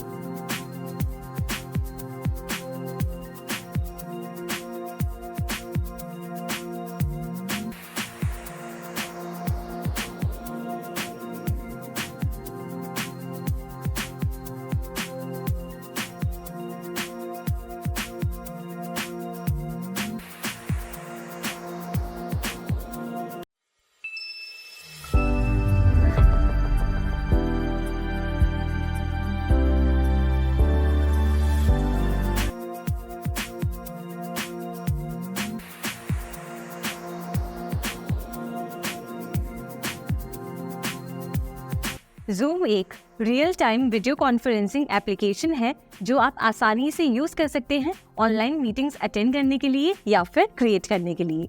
Zoom आपने देखा होगा, बहुत सारे बच्चे लॉकडाउन के समय पे अपने क्लासेस अटेंड करने के लिए, और बहुत सारे जो ऑफिसेज में काम करते हैं अपने ऑफिस की मीटिंग्स अटेंड करने के लिए यूज कर रहे थे। Zoom एप्लीकेशन को यूज करने के लिए आइए बताते हैं कि कैसे आप कर सकते हैं। चलिए अब एक रियल सिनेरियो क्रिएट करते हैं जहाँ पर हम कुछ लोगों को इस मीटिंग में ऐड करेंगे। तो ऐड करने के लिए हम सबसे पहले तो ये जो पार्टिसिपेंट्स वाला ऑप्शन है इसकी एरो बटन पे क्लिक करेंगे। क्लिक करते ही आप देखेंगे कि दो ऑप्शंस हैं, या तो आप जो इनवाइटी लिंक है उसको आप कॉपी कर सकते हैं या यहाँ से इनवाइट कर सकते हैं।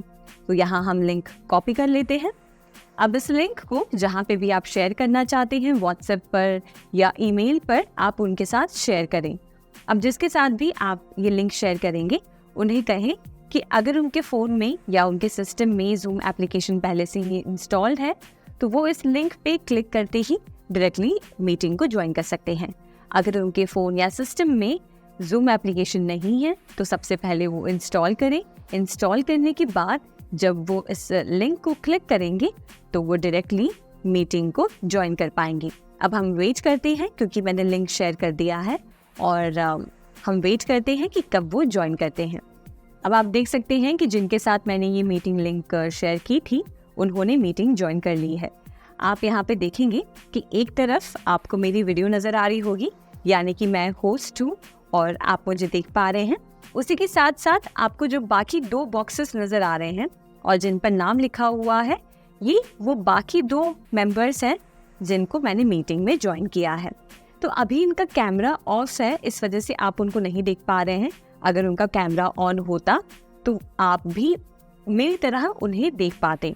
तो इस तरीके से आप लोगों के साथ ऑनलाइन कनेक्ट करके Zoom पर मीटिंग्स ऑर्गेनाइज कर सकते हैं और उनके साथ इंटरैक्ट कर सकते हैं। आए अब कुछ फीचर्स को हम इस्तेमाल करके देखते हैं कि कैसे आप जब एक रियल मीटिंग सिनेरियो में होते हैं तो इन फीचर्स को यूज़ करते हैं। सबसे पहले तो जब आप मीटिंग के बीच में अगर आप अपने वीडियो को बंद करना चाहते हैं तो बंद करने के लिए आप इस वीडियो वाले ऑप्शन पर आएंगे और यहाँ से आप बस इस पर क्लिक करके अपने वीडियो को बंद कर सकते हैं। तो आप देखेंगे कि जैसे ही मैंने वीडियो को बंद किया तो यहाँ पर आपको मेरी इमेज, मेरी वीडियो नज़र नहीं आ रही है, और वापस इसे ऑन करने के लिए हम बस इस पर क्लिक करेंगे और यहाँ से आप मुझे वापस देख सकते हैं।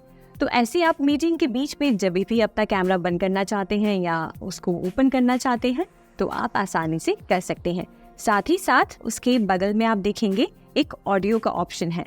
अगर आप इस ऑप्शन पे क्लिक करते हैं तो क्लिक करने पे आप अपने ऑडियो को बंद कर सकते हैं, यानी कि खुद को म्यूट कर सकते हैं। और जब आप अनम्यूट करना चाहते हैं तो आप बस जाके इस पे क्लिक करें और क्लिक करने पे आप खुद को अनम्यूट कर सकते हैं। तो चलिए अब इस वीडियो और ऑडियो में जो और एडवांस सेटिंग्स और फीचर्स हैं उन्हें हम चेक करते हैं। तो सबसे पहले आप देखें जो ऑडियो का ऑप्शन है, तो यहाँ तो हमने देखा कि कैसे आप म्यूट या अनम्यूट कर सकते हैं। साथ ही साथ अगर आप इसके जो ये एरो बटन है इस पे आप जब क्लिक करते हैं तो यहाँ आप देखेंगे कि एक छोटी सी विंडो ओपन हो जाएगी। इस छोटे से विंडो में आप देखेंगे कि 2-3 सेक्शंस हैं।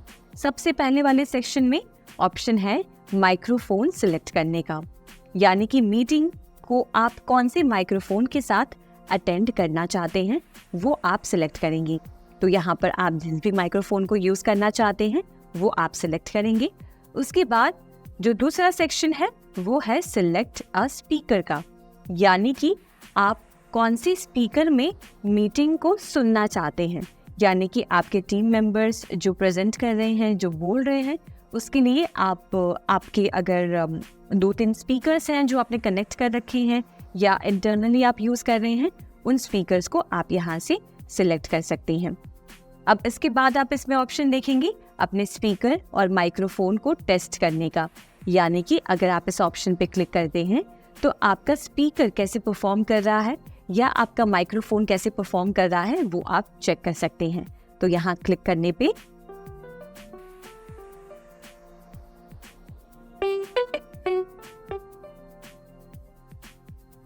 अभी आपने जो रिंगटोन सुनी ये आपके स्पीकर का आउटपुट लेवल है।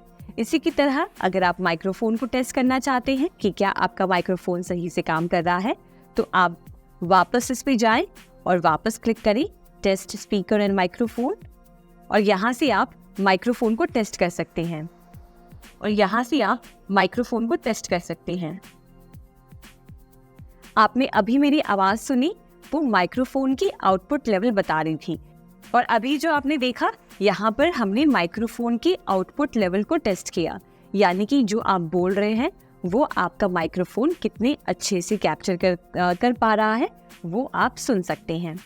अब इसी के नीचे वाले ऑप्शन में आप अगर कंप्यूटर ऑडियो को लीव करना चाहते हैं तो आप लीव कंप्यूटर ऑडियो पे क्लिक करेंगे और यहाँ से ऑडियो की सेटिंग्स हैं, आप इस पर क्लिक करें और ऑडियो सेटिंग्स में जाकर आप यहाँ से ऑडियो से रिलेटेड सारी सेटिंग्स एक साथ कर सकते हैं। जैसे आप यहाँ पर स्पीकर को सिलेक्ट कर सकते हैं, उसी के साथ साथ आप स्पीकर की वॉल्यूम को एडजस्ट कर सकते हैं। स्पीकर के नीचे आप यहाँ से माइक्रोफोन को सिलेक्ट कर सकते हैं कि आप कौन से माइक्रोफोन से अपने वॉइस को रिकॉर्ड करना चाहते हैं और उसकी वॉल्यूम को एडजस्ट कर सकते हैं। और इसी ऑप्शन के नीचे आप देखेंगे तो एक ऑडियो प्रोफाइल का ऑप्शन है, यहाँ आप बैकग्राउंड नॉइस को कम कर सकते हैं।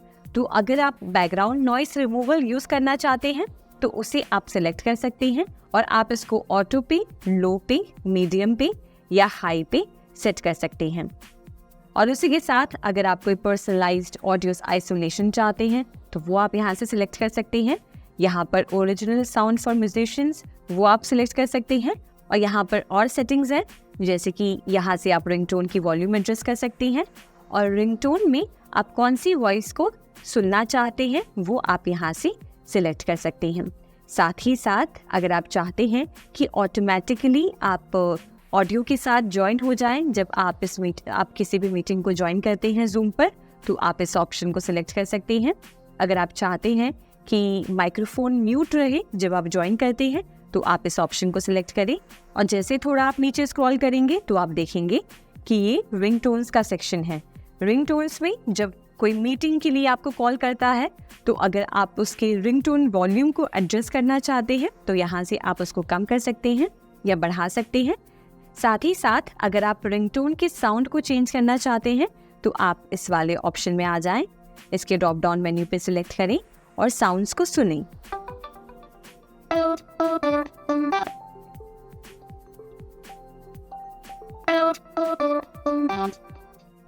और इनमें से जो भी साउंड आप प्रेफर करते हैं उसे सिलेक्ट करें।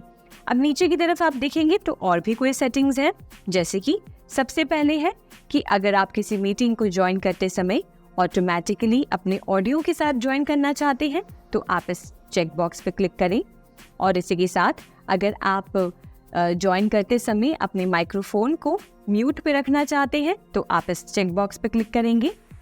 और अगर आप स्पेस बटन को यूज़ करते हुए, यानी कि अगर आप स्पेस बटन को टेम्पररी खुद को म्यूट करने के लिए यूज़ करना चाहते हैं तो आप इस चेक बॉक्स को क्लिक करेंगे।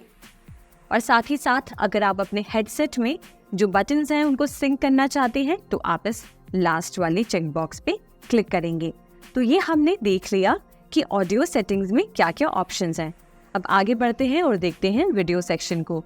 तो वीडियो पे आप क्लिक करते ही देखेंगे कि सेम जो हमने माइक्रोफोन में देखा वैसे ही आपको एक कैमरा सिलेक्ट करने का ऑप्शन मिलता है, जहाँ पर आप जिस भी कैमरा से मीटिंग को ज्वाइन करना चाहते हैं वो आप सिलेक्ट करेंगे। आप देखेंगे कि यहाँ पे 2 कैमरास हैं, एक तो हमारे कंप्यूटर सिस्टम का जो वेब कैम है वो, और दूसरा है OBS वर्चुअल कैमरा। तो ये एक सॉफ्टवेयर है जिसका कैमरा यहाँ पे शो कर रहा है। तो आप यहाँ पर अपने कैमरा को सिलेक्ट कर सकते हैं। साथ ही साथ अगर आप अपने वीडियो के बीच में एक वर्चुअल बैकग्राउंड ऐड करना चाहते हैं तो वो आप कर सकते हैं। चलिए मैं आपको करके दिखाती हूँ। जैसे अगर आप इस ऑप्शन पे क्लिक करते हैं, यहाँ पे आप देखेंगे कि काफ़ी सारे बैकग्राउंड के ऑप्शंस हैं। मैं जिस भी बैकग्राउंड पे यहाँ पर क्लिक करूँगी तो आप देखेंगे कि मेरी बैकग्राउंड भी वैसे ही चेंज हो गई है। तो आप इनमें से कोई भी बैकग्राउंड आप ऐड कर सकते हैं। यहाँ आप देखेंगे कि मैं जिस भी बैकग्राउंड में स्विच कर रही हूँ वैसे वैसे मेरी बैकग्राउंड भी चेंज हो रही है। तो आप जिस भी बैकग्राउंड को पसंद करते हैं उस बैकग्राउंड को एक्सप्लोर करें और फिर आप अपने बैकग्राउंड में उस इमेज को यूज़ कर सकते हैं। तो इसमें आप देखेंगे एक तो है वर्चुअल बैकग्राउंड्स का ऑप्शन, जहाँ पे आपको वर्चुअल बैकग्राउंड्स मिलते हैं। अगर आप बस एक फ़िल्टर लगाना चाहते हैं तो आप फ़िल्टर लगा सकते हैं। वीडियो फ़िल्टर्स में आकर आप जो भी फ़िल्टर इस्तेमाल करना चाहते हैं, मान लें हम इस वाले फ़िल्टर को क्लिक करते हैं तो आप देख सकते हैं कि यहाँ पर एक फ़िल्टर लग गई है। वैसे ही आप जिस भी फ़िल्टर को पसंद करते हैं उस फ़िल्टर को आप ऐड कर सकते हैं।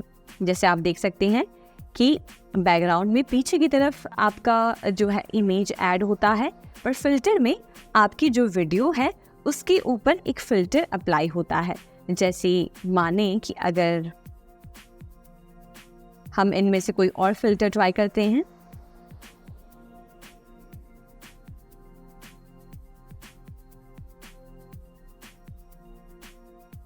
तो आप देख सकते हैं कि जिस भी फ़िल्टर को आप यहाँ से सिलेक्ट करते हैं उस फिल्टर को आप अपने वीडियो में अप्लाई कर सकते हैं। अब हम जाते हैं एवेटार में। एवेटार में आप खुद का एक एवेटार क्रिएट कर सकते हैं। मान ली अगर हम इसमें से इस फॉक्स वाले एवेटार को क्लिक करते हैं और डाउनलोड करते हैं,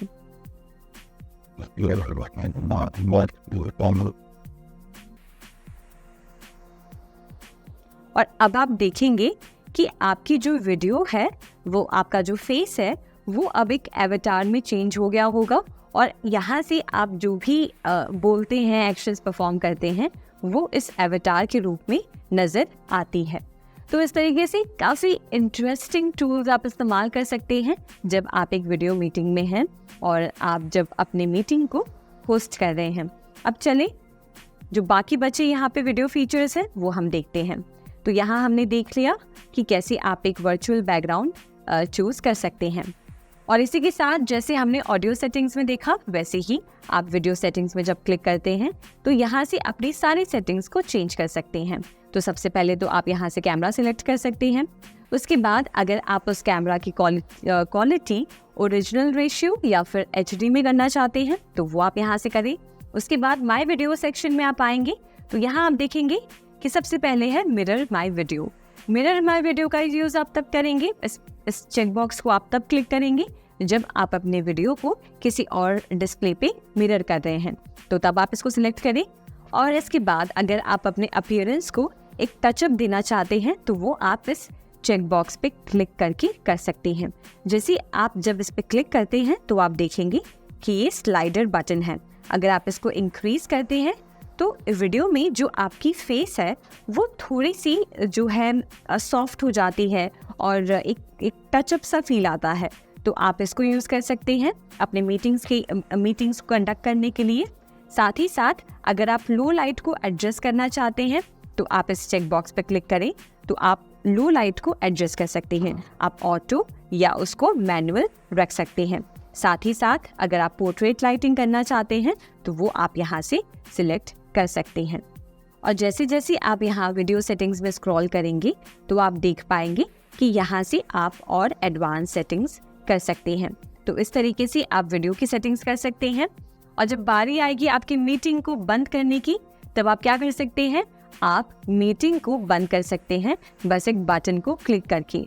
तो आप देखेंगे तो बॉटम राइट कॉर्नर पे एक एंड का बटन है। आप जैसे ही इस एंड बटन पे क्लिक करेंगे तो आप मीटिंग को वहीं पर ख़त्म कर पाएंगे।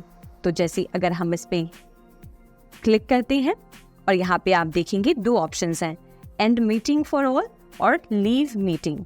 अगर सिर्फ आप ही मीटिंग से निकलना चाहते हैं बाहर तो आप लीव मीटिंग पे क्लिक करें, और अगर आप सबके लिए मीटिंग को एंड करना चाहते हैं तो आप एंड मीटिंग फॉर ऑल पे क्लिक करेंगे।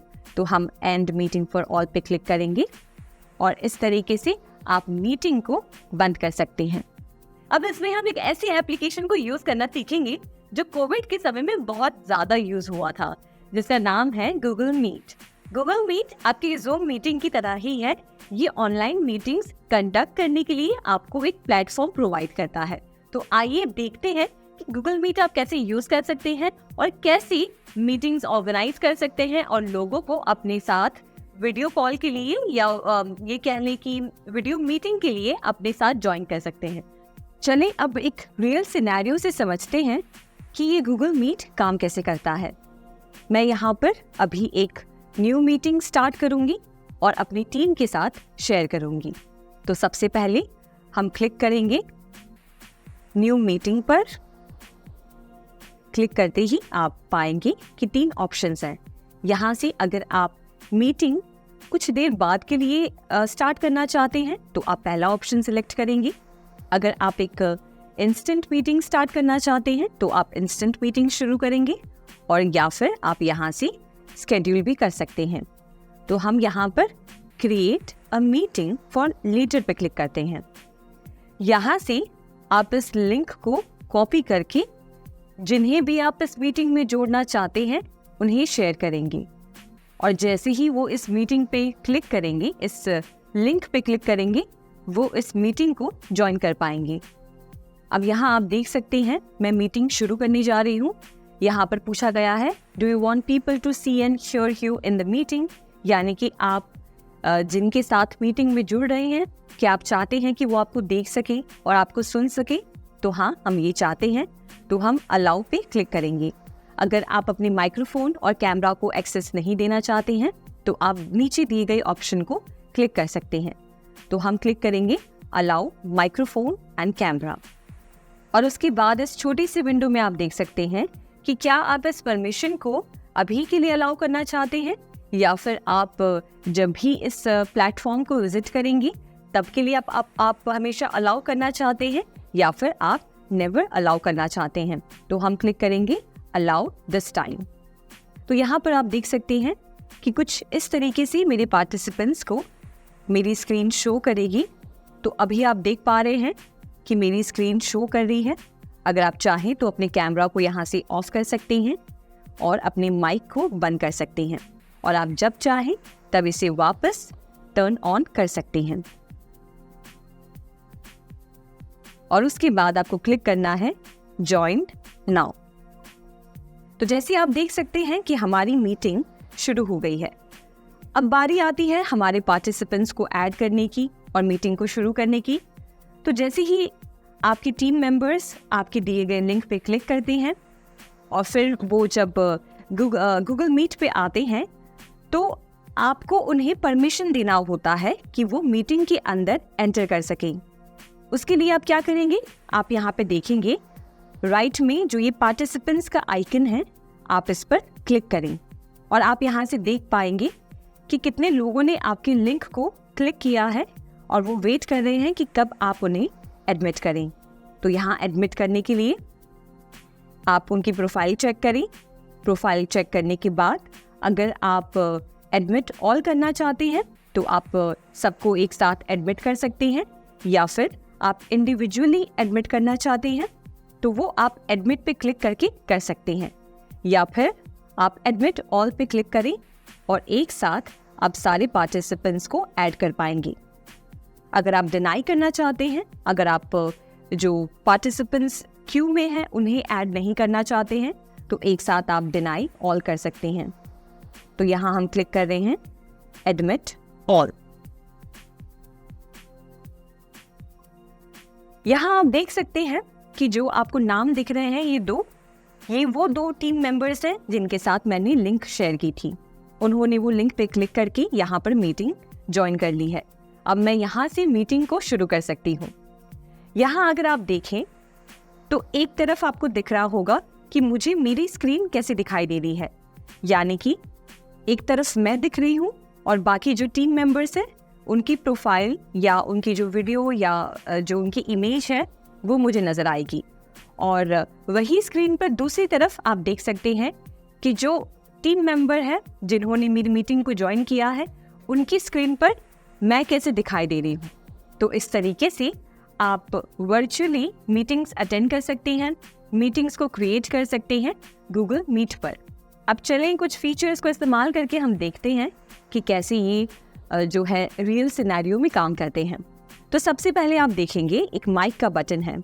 अगर आप इस माइक बटन को क्लिक करते हैं तो यहाँ से आप खुद को म्यूट कर सकते हैं और जिससे आपके टीम मेंबर्स आपके एनवायरनमेंट में जो भी आवाज़ आ रही है या जो भी आप बोल रहे हैं वो सुन नहीं पाएंगी। अब यहाँ पर अगर आप इस एरो बटन पे क्लिक करते हैं तो यहाँ से आप सिलेक्ट कर सकते हैं कि कौन सा माइक्रोफोन आप यूज़ करना चाहते हैं अपने ऑडियो को कैप्चर करने के लिए। और इसी के साथ स्पीकर्स पे अगर आप क्लिक करते हैं तो यहाँ से आप सिलेक्ट कर सकते हैं कि कौन सा स्पीकर आप इस्तेमाल करना चाहते हैं अपने टीम मेंबर्स की आवाज़ सुनने के लिए। तो यहाँ पर जैसे आप देखें कि हमारे पास माइक्रोफोन का एक ही मोड है और स्पीकर भी एक ही हैं, तो इस वजह से यहाँ पर एक ही ऑप्शन नज़र आ रहा है। अब बढ़ते हैं हमारे अगले ऑप्शन की तरफ। यहाँ पर माइक को मैं वापस टर्न ऑन कर देती हूँ। अब बढ़ते हैं दूसरे फीचर की तरफ और अगर आप इस कैमरा की आइकन पे क्लिक करते हैं तो यहाँ से आप अपने कैमरा को बंद कर सकते हैं और जब चाहें तब आप इस पे वापस क्लिक करके अपने कैमरा को टर्न ऑन कर सकते हैं। और यहाँ पर इस एरो बटन पे क्लिक करके आप यहाँ से अपने कैमरा को सिलेक्ट कर सकते हैं जिस भी कैमरा से आप अपनी वीडियो कैप्चर करना चाहते हैं। अब चलिए देखते हैं तीसरा फीचर। अगर आप इस पे क्लिक करते हैं तो यहाँ से आप कैप्शंस को टर्न ऑन कर सकते हैं, यानी कि जो भी स्पीकर बोल रहा है उसे अगर आप शब्दों के रूप में पढ़ना चाहते हैं तो इसके लिए आप इस कैप्शंस का इस्तेमाल करेंगे। और जब भी आप इसको बंद करना चाहते हैं तो बस इस पे जाके एक बार क्लिक करें और क्लिक करने के बाद आप इसे टर्न ऑफ कर सकते हैं। यहाँ मैं आपको बता दूँ कि आप अपना प्रेफर्ड लैंग्वेज सिलेक्ट कर सकते हैं। जैसे अगर आप इंग्लिश में बात कर रहे हैं तो यहाँ से आप इंग्लिश सिलेक्ट कर सकते हैं, या फिर अगर आप किसी और लैंग्वेज को सिलेक्ट करना चाहते हैं तो उसके लिए आप इस सेटिंग्स पे आ जाएं और यहाँ से जो भी आपकी मीटिंग की लैंग्वेज है यहाँ से आप सिलेक्ट करें और फिर इसके बाद आप कैप्शंस का सही तरीके से यूज़ कर सकते हैं। अब अगले फीचर में अगर आप देखेंगे तो सेंड अ रिएक्शन का ऑप्शन है। यहाँ से मीटिंग के बीच में अगर आप किसी चीज़ पे रिएक्ट करना चाहते हैं, कोई इमोजी या फिर कोई रिएक्शन शेयर करना चाहते हैं तो वो आप कर सकते हैं। आप बस इस पे क्लिक करें।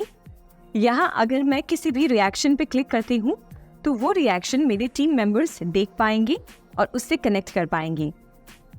जैसे आप देख सकते हैं कि मेरे टीम मेंबर्स यहाँ पे रिएक्शंस शेयर कर रहे हैं, तो वैसे मैं स्क्रीन पे देख पा रही हूँ कि वो किस तरीके से रिएक्ट कर रहे हैं। तो ये फीचर काफ़ी ज़्यादा इंटरेस्टिंग है। आप इस फीचर का इस्तेमाल मीटिंग के बीच में कर सकते हैं। अब आए देखते हैं अगला फीचर जो है प्रेजेंट नाउ का। अगर आप इस प्रेजेंट नाउ पे क्लिक करते हैं तो यहाँ से आप अपने टीम मेंबर्स के साथ अपनी स्क्रीन शेयर कर सकते हैं। माने कि अगर मुझे अपने टीम मेंबर्स के साथ कुछ स्क्रीन पर दिखाना है, उन्हें कुछ शो करना है, तो यहाँ से मैं इस फीचर का इस्तेमाल करके स्क्रीन सिलेक्ट कर सकती हूँ कि कौन सा स्क्रीन में शो करना चाहती हूँ। जैसे अगर मैं क्रोम टैब जो मैं अभी यूज़ कर रही हूँ, अगर मैं वो शो करना चाहती हूँ तो यहाँ से मैं क्रोम टैब सिलेक्ट करूँगी। अगर मैं किसी विंडो को शो करना चाहती हूँ तो यहाँ से विंडो सिलेक्ट करके शेयर कर सकती हूँ। और वैसे ही अगर एंटायर स्क्रीन यानी कि स्क्रीन पे जो भी हो रहा है वो पूरी एग्जैक्ट अपने टीम मेंबर्स के साथ शेयर करना चाहती हूँ तो उसे सिलेक्ट करके शेयर पे क्लिक करते ही यहाँ जैसे आप देख सकते हैं कि पूरी स्क्रीन मेरी नज़र आ रही है। अब यहाँ से जो भी मैं अपने टीम मेंबर्स को एक्सप्लेन करना चाहती हूँ माने अगर मैं यहाँ पर जो भी टाइप करती हूँ, आप दूसरी स्क्रीन पे देख पा रहे होंगे कि मेरे टीम मेंबर्स देख सकते हैं कि मैं उन्हें क्या दिखाना चाहती हूँ। इसी के तरीके से मैं कोई वीडियो या इमेज अगर उन्हें शोकेस करना चाहती हूँ तो वो आसानी से इस फीचर का इस्तेमाल करके कर सकती हूँ। अब यहाँ मान लें अगर मैं एक वाइट बोर्ड इस्तेमाल करके अपने टीम मेंबर्स को कुछ दिखाना चाहती हूँ तो वो भी कर सकती हूँ। जैसे यहाँ पर आप देख सकते हैं मेरी जो करंट स्क्रीन है वो अभी शेयरिंग में है, और यहाँ पर हम 3 डॉट्स पे आ जाएंगे और सबसे पहला आपको ऑप्शन दिखेगा वाइट बोर्ड का। आप वाइट बोर्ड पे क्लिक करें। क्लिक करने के बाद यहाँ से हमें जो है ऑप्शन सिलेक्ट करना है कि हम किसी ड्राइव में से अगर इस वाइट बोर्ड को सिलेक्ट करना चाहते हैं या फिर एक न्यू वाइट बोर्ड के साथ शुरू करना चाहते हैं। तो हम यहाँ पर एक नए के साथ शुरू करेंगे और यहाँ आप अलग टूल्स का इस्तेमाल करके जो भी आप प्रेजेंट करना चाहते हैं वो आप कर सकते हैं। अब जैसे एक क्लासरूम में एक बोर्ड होता है जहाँ पर टीचर कुछ भी ड्रॉ करके कुछ भी लिख कर एक्सप्लेन करती है, उसी तरीके से आप इस वाइट बोर्ड का इस्तेमाल करके कुछ भी इंफॉर्मेशन प्रेजेंट कर सकते हैं। तो यहाँ आप देखेंगे अलग अलग टूल्स हैं। जैसे आप एक पेन का इस्तेमाल कर सकते हैं और कुछ ड्रॉ करके दिखा सकते हैं, वैसे ही आप इरेजर का इस्तेमाल करके जो भी आपने चीज़ ड्रॉ की है उसे इरेज कर सकते हैं। और यहाँ पे तीसरा टूल जो है वो है सिलेक्ट का। इसका इस्तेमाल करके आप अपने वाइट बोर्ड में किसी भी ऑब्जेक्ट को या जो भी आपने चीज़ यहाँ पर इंसर्ट की है उसे आप सिलेक्ट कर सकते हैं। उसके नीचे आप देखेंगे तो एक स्टिकी नोट है, आप इस पर क्लिक करते हैं तो यहाँ से आप एक स्टिकी नोट क्रिएट कर सकते हैं। अगर आप एक इमेज ऐड करना चाहते हैं अपने वाइट बोर्ड पर तो वो आप कर सकते हैं ऐड इमेज पर क्लिक करके। तो मान लीजिए अगर हम इस इमेज को सिलेक्ट करते हैं तो यहाँ से हम इमेज को सिलेक्ट करके इंसर्ट पर क्लिक करेंगे और जैसे ही हम इंसर्ट पे क्लिक करते हैं तो आप देख सकते हैं कि ये इमेज यहाँ पर इंसर्ट हो गई है। इसकी पोजीशन को आप एडजस्ट कर सकते हैं या फिर इसे आसानी से रीसाइज कर सकते हैं। इसके नीचे वाले टूल में अगर आप देखेंगे तो एक सर्कल का ऑप्शन है। अगर आप एक सर्कल क्रिएट करना चाहते हैं तो वो भी आप आसानी से कर सकते हैं। अब बढ़ते हैं अगले टूल की तरफ जो है एक टेक्स्ट बॉक्स। टेक्स्ट बॉक्स पे क्लिक करते ही आप अपने वाइट बोर्ड पे आए और कहीं पे भी जहाँ भी आप इस टेक्स्ट बॉक्स को इंसर्ट करना चाहते हैं उस पर बस क्लिक करें। ये हमारा बॉक्स इंसर्ट हो गया है। अब जो भी आप इसमें इंसर्ट करना चाहते हैं या टाइप करना चाहते हैं वो आप टाइप करें। टाइप करने के बाद आप उस टेक्स्ट बॉक्स के साइज़ को एडजस्ट कर सकते हैं और जहाँ भी उसे प्लेस करना चाहते हैं अपने वाइट बोर्ड में वो आप आसानी से कर सकते हैं। अब यहाँ देखते हैं लास्ट टूल जो है लेज़र का। आप इस टूल का इस्तेमाल करके अपने वाइट बोर्ड में किसी भी पॉइंट को जो है एम्फसाइज कर सकते हैं और कहीं पे भी आप पॉइंट कर सकते हैं। यहाँ हमने देखा कि कैसे आप एक रियल टाइम में मीटिंग को ऑर्गेनाइज कर सकते हैं और जो मेन फीचर्स हैं उनका इस्तेमाल आसानी से कर सकते हैं। अब हम जानेंगे दूसरे मीटिंग सॉफ्टवेयर के बारे में जिसका नाम है माइक्रोसॉफ्ट टीम। ये माइक्रोसॉफ्ट टीम्स भी आपके गूगल मीट की तरह होता है, यानी कि इस पर भी आप मीटिंग्स कंडक्ट कर सकते हैं, पार्टिसिपेंट्स को ऐड कर सकते हैं और इंफॉर्मेशन शेयर कर सकते हैं। अब चले देखते हैं कि कैसे आप माइक्रोसॉफ्ट टीम्स के अंदर टीम क्रिएट कर सकते हैं। जैसे आपके ऑर्गेनाइजेशन में अलग अलग डिपार्टमेंट्स होते हैं और अगर उन डिपार्टमेंट्स के साथ आप अलग अलग टीम्स क्रिएट करना चाहते हैं, उनके बीच में फाइल शेयर करना चाहते हैं, उनके साथ मीटिंग्स ऑर्गेनाइज करना चाहते हैं, उनके साथ चैट करना चाहते हैं, तो उसके लिए आप अलग अलग टीम्स क्रिएट कर सकते हैं। तो आइए अब देखते हैं कि कैसे आप एक टीम क्रिएट करेंगे। तो यहाँ आप देखेंगे कि एक टीम यहाँ पे क्रिएटेड है। हम यहाँ पे सीख रहे हैं कि कैसे हम एक टीम डेवलप करेंगे। तो उसके लिए सबसे पहले आपको इस प्लस आइकन पे क्लिक करना है जहाँ पर लिखा है create and join teams and channels. आप इस पे क्लिक करें। क्लिक करने के बाद आपको 3 ऑप्शंस दिखेंगे, एक चैनल क्रिएट करने का, टीम क्रिएट करने का या फिर टीम को ज्वाइन करने का ऑप्शन। तो अगर आप किसी टीम को ज्वाइन करना चाहते हैं जो ऑलरेडी क्रिएटेड है तो आप ज्वाइन टीम पे क्लिक कर सकते हैं।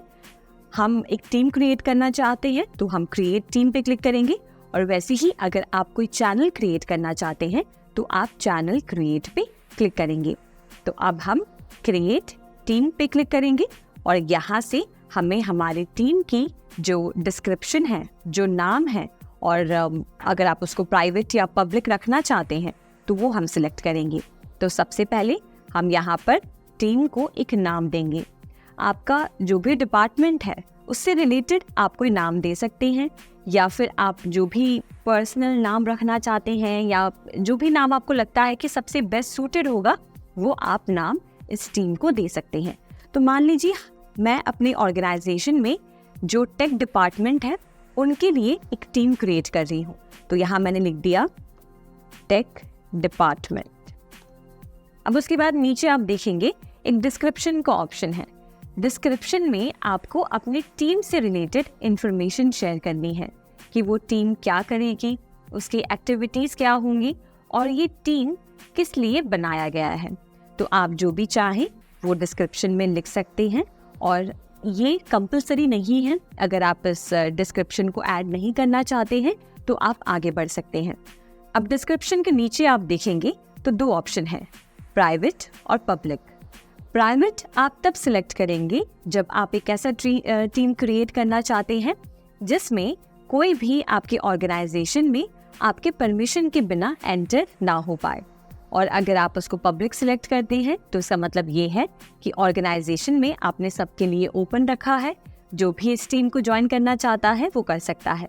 तो मान लीजिए हम इस टीम को प्राइवेट रख रहे हैं तो हम प्राइवेट पे क्लिक करेंगे।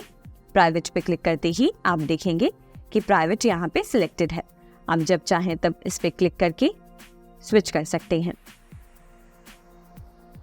अब हमने हमारी टीम का नाम दे दिया है। अब बारी आती है इसे क्रिएट करने की। तो हम बस क्रिएट बटन पे क्लिक करेंगे और अब आप देख सकते हैं कि हमारी टीम क्रिएट हो रही है और ये हमारी टीम क्रिएट हो गई है। आप लेफ्ट पैनल में देखेंगे तो ये दो टीम्स हैं। ये पहले वाली पुरानी जो टीम थी वो है और ये टेक डिपार्टमेंट जो हमने अभी क्रिएट किया है ये वो टीम है। चलिए अब देखते हैं कि हमने जो अभी एक टीम क्रिएट किया है, अगर हम उनके साथ एक वीडियो मीटिंग शुरू करना चाहते हैं तो वो हम कैसे कर सकते हैं। तो बस आपको जाके सबसे पहले तो उस टीम को सिलेक्ट करना है। सिलेक्ट करने के बाद आप क्या करेंगे, आप राइट हैंड साइड जो पैनल है उसके ऊपर आप देखेंगे एक वीडियो कैमरा का आइकन है। आप जब इस पे क्लिक करेंगे तो क्लिक करते ही आप देखेंगे कि एक नई विंडो ओपन होती है। यहाँ पर हमें अपनी मीटिंग की इंफॉर्मेशन जो है चूज करनी है। जैसे सबसे पहले आप यहाँ पे देखिए तो आपको अपने मीटिंग को एक नाम देना है। तो मान लें हम यहाँ पर नाम देते हैं इंट्रोडक्शन मीटिंग। नाम देने के बाद आप देखेंगे कि नाम सेव हो गया है। अब आपको सिलेक्ट करना है कि क्या आप मीटिंग के दरमियान अपने कैमरा को ऑन रखना चाहते हैं, यानी कि जब आप अपने टीम मेंबर्स के साथ मीटिंग में बात कर रहे होंगे तब क्या आप अपने कैमरा को यूज़ करना चाहते हैं या नहीं। तो मान लें अगर आप नहीं करना चाहते हैं तो आप इस कैमरा को यहाँ से बंद ही रहने दें। अगर आप यूज़ करना चाहते हैं तो आप बस इस ऑप्शन को, ये जो बटन है इस पर आप क्लिक करें और क्लिक करते ही आप देखेंगे कि आपकी वीडियो आपको इस बॉक्स में नजर आएगी, यानी कि जब मीटिंग शुरू होगी तो आप कुछ इस तरीके से दिखाई देंगे। आप जब चाहे तब इसे बस यहाँ से बंद कर सकते हैं और बंद करते ही आपका कैमरा जो है वो टर्न ऑफ हो जाएगा। चलिए अब देखते हैं कि कैसे आप इसके अंदर अपने माइक और स्पीकर्स की ऑप्शंस को सिलेक्ट कर सकते हैं।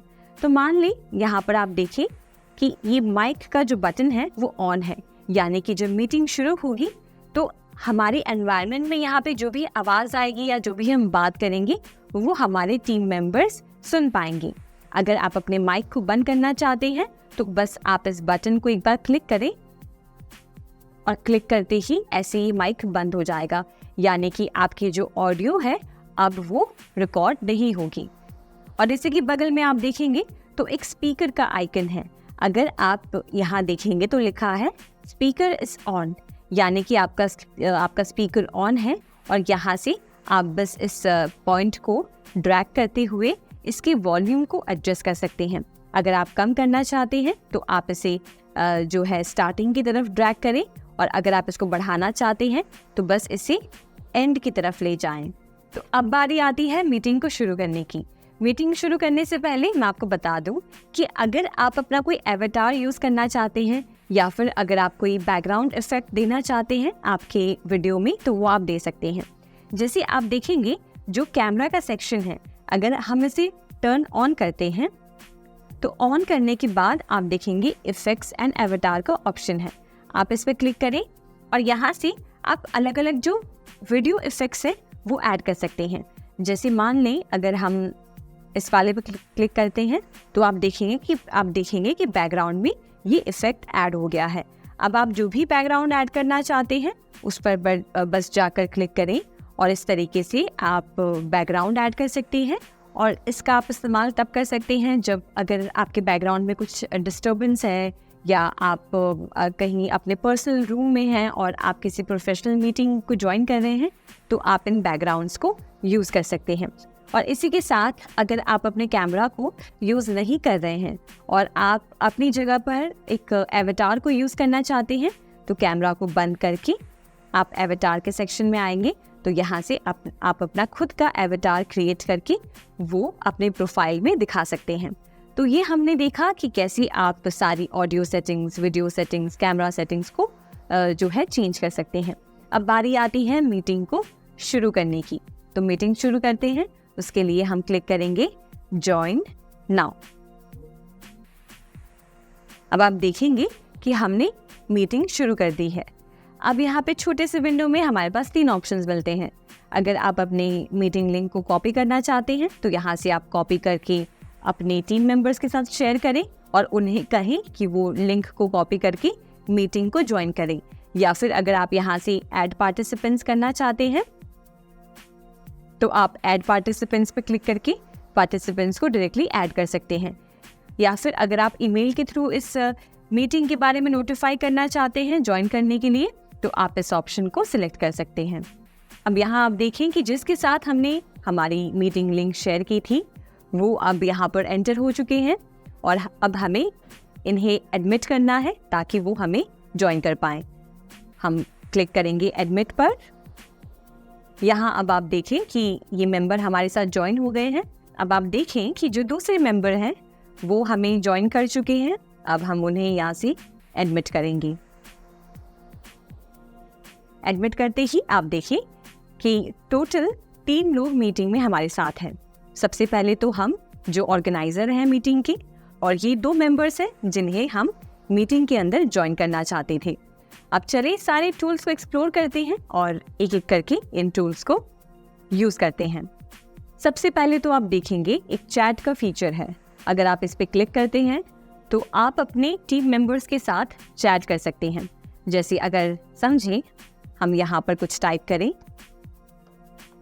हेलो एवरीवन, और जैसे ही आप एंटर दबाते हैं आप इस मैसेज को अपने टीम मेंबर्स के साथ शेयर कर पाएंगे। जब भी वो इस मैसेज को पढ़ेंगे वो आपको यहाँ पर रिप्लाई कर सकते हैं। अब हम वेट करेंगे कि हमारे टीम मेंबर्स हमें रिप्लाई करें। तो आप देखिएगा कि कैसे वो जो रिप्लाई करते हैं वो मैसेजेस आपको यहाँ पे दिखेंगे। आप उन मैसेजेस पर रिएक्ट कर सकते हैं या फिर उन्हें रिप्लाई बैक कर सकते हैं। तो जैसे आप देखेंगे कि हम यहाँ पर बोलकर उनके साथ बात कर सकते हैं, रियल टाइम कन्वर्सेशन कर सकते हैं और साथ ही साथ इस चैट फीचर का इस्तेमाल कर सकते हैं अगर मीटिंग के बीच में मेंबर्स आपस में बात करना चाहते हैं। और सबसे इंटरेस्टिंग बात यह है कि आपको बस चैट करने का मौका नहीं मिलता है, बल्कि आप बहुत कुछ यहाँ पर कर सकते हैं। जैसे आप अपने टेक्स्ट को फॉर्मेट कर सकते हैं, यहाँ से बोल्ड, इटैलिक या अपने टेक्स्ट का स्टाइल चेंज कर सकते हैं। साथ ही साथ अगर आप इस चैट में किसी इमेज को ऐड करना चाहते हैं तो वो आप कर सकते हैं। जैसे अगर आप डिवाइस में से कोई इमेज को ऐड करना चाहते हैं या फिर अगर आप क्लाउड फाइल्स में से किसी इमेज को यहाँ पर इंसर्ट करना चाहते हैं। इसके साथ साथ अगर आप कुछ यहाँ पर अटैच करना चाहते हैं अपने डिवाइस में से या क्लाउड फाइल्स में से, वो आप करें।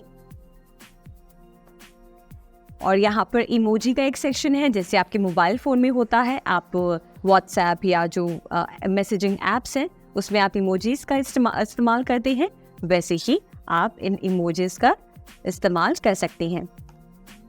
साथ ही साथ आप यहाँ से GIF भेज सकते हैं, आप एक डिज़ाइन क्रिएट कर सकते हैं। इस डिज़ाइनर ऑप्शन पे जाकर आप यहाँ से एक टास्क क्रिएट कर सकते हैं, और आप अगर एक पोल क्रिएट करना चाहते हैं तो आप पोल वाले ऑप्शन पे जाकर यहाँ से अपना क्वेश्चन टाइप कर सकते हैं, एक डिस्क्रिप्शन एंटर कर सकते हैं, और ऑप्शन 1, ऑप्शन 2 या मल्टीपल ऑप्शंस जो है ऐड कर सकते हैं।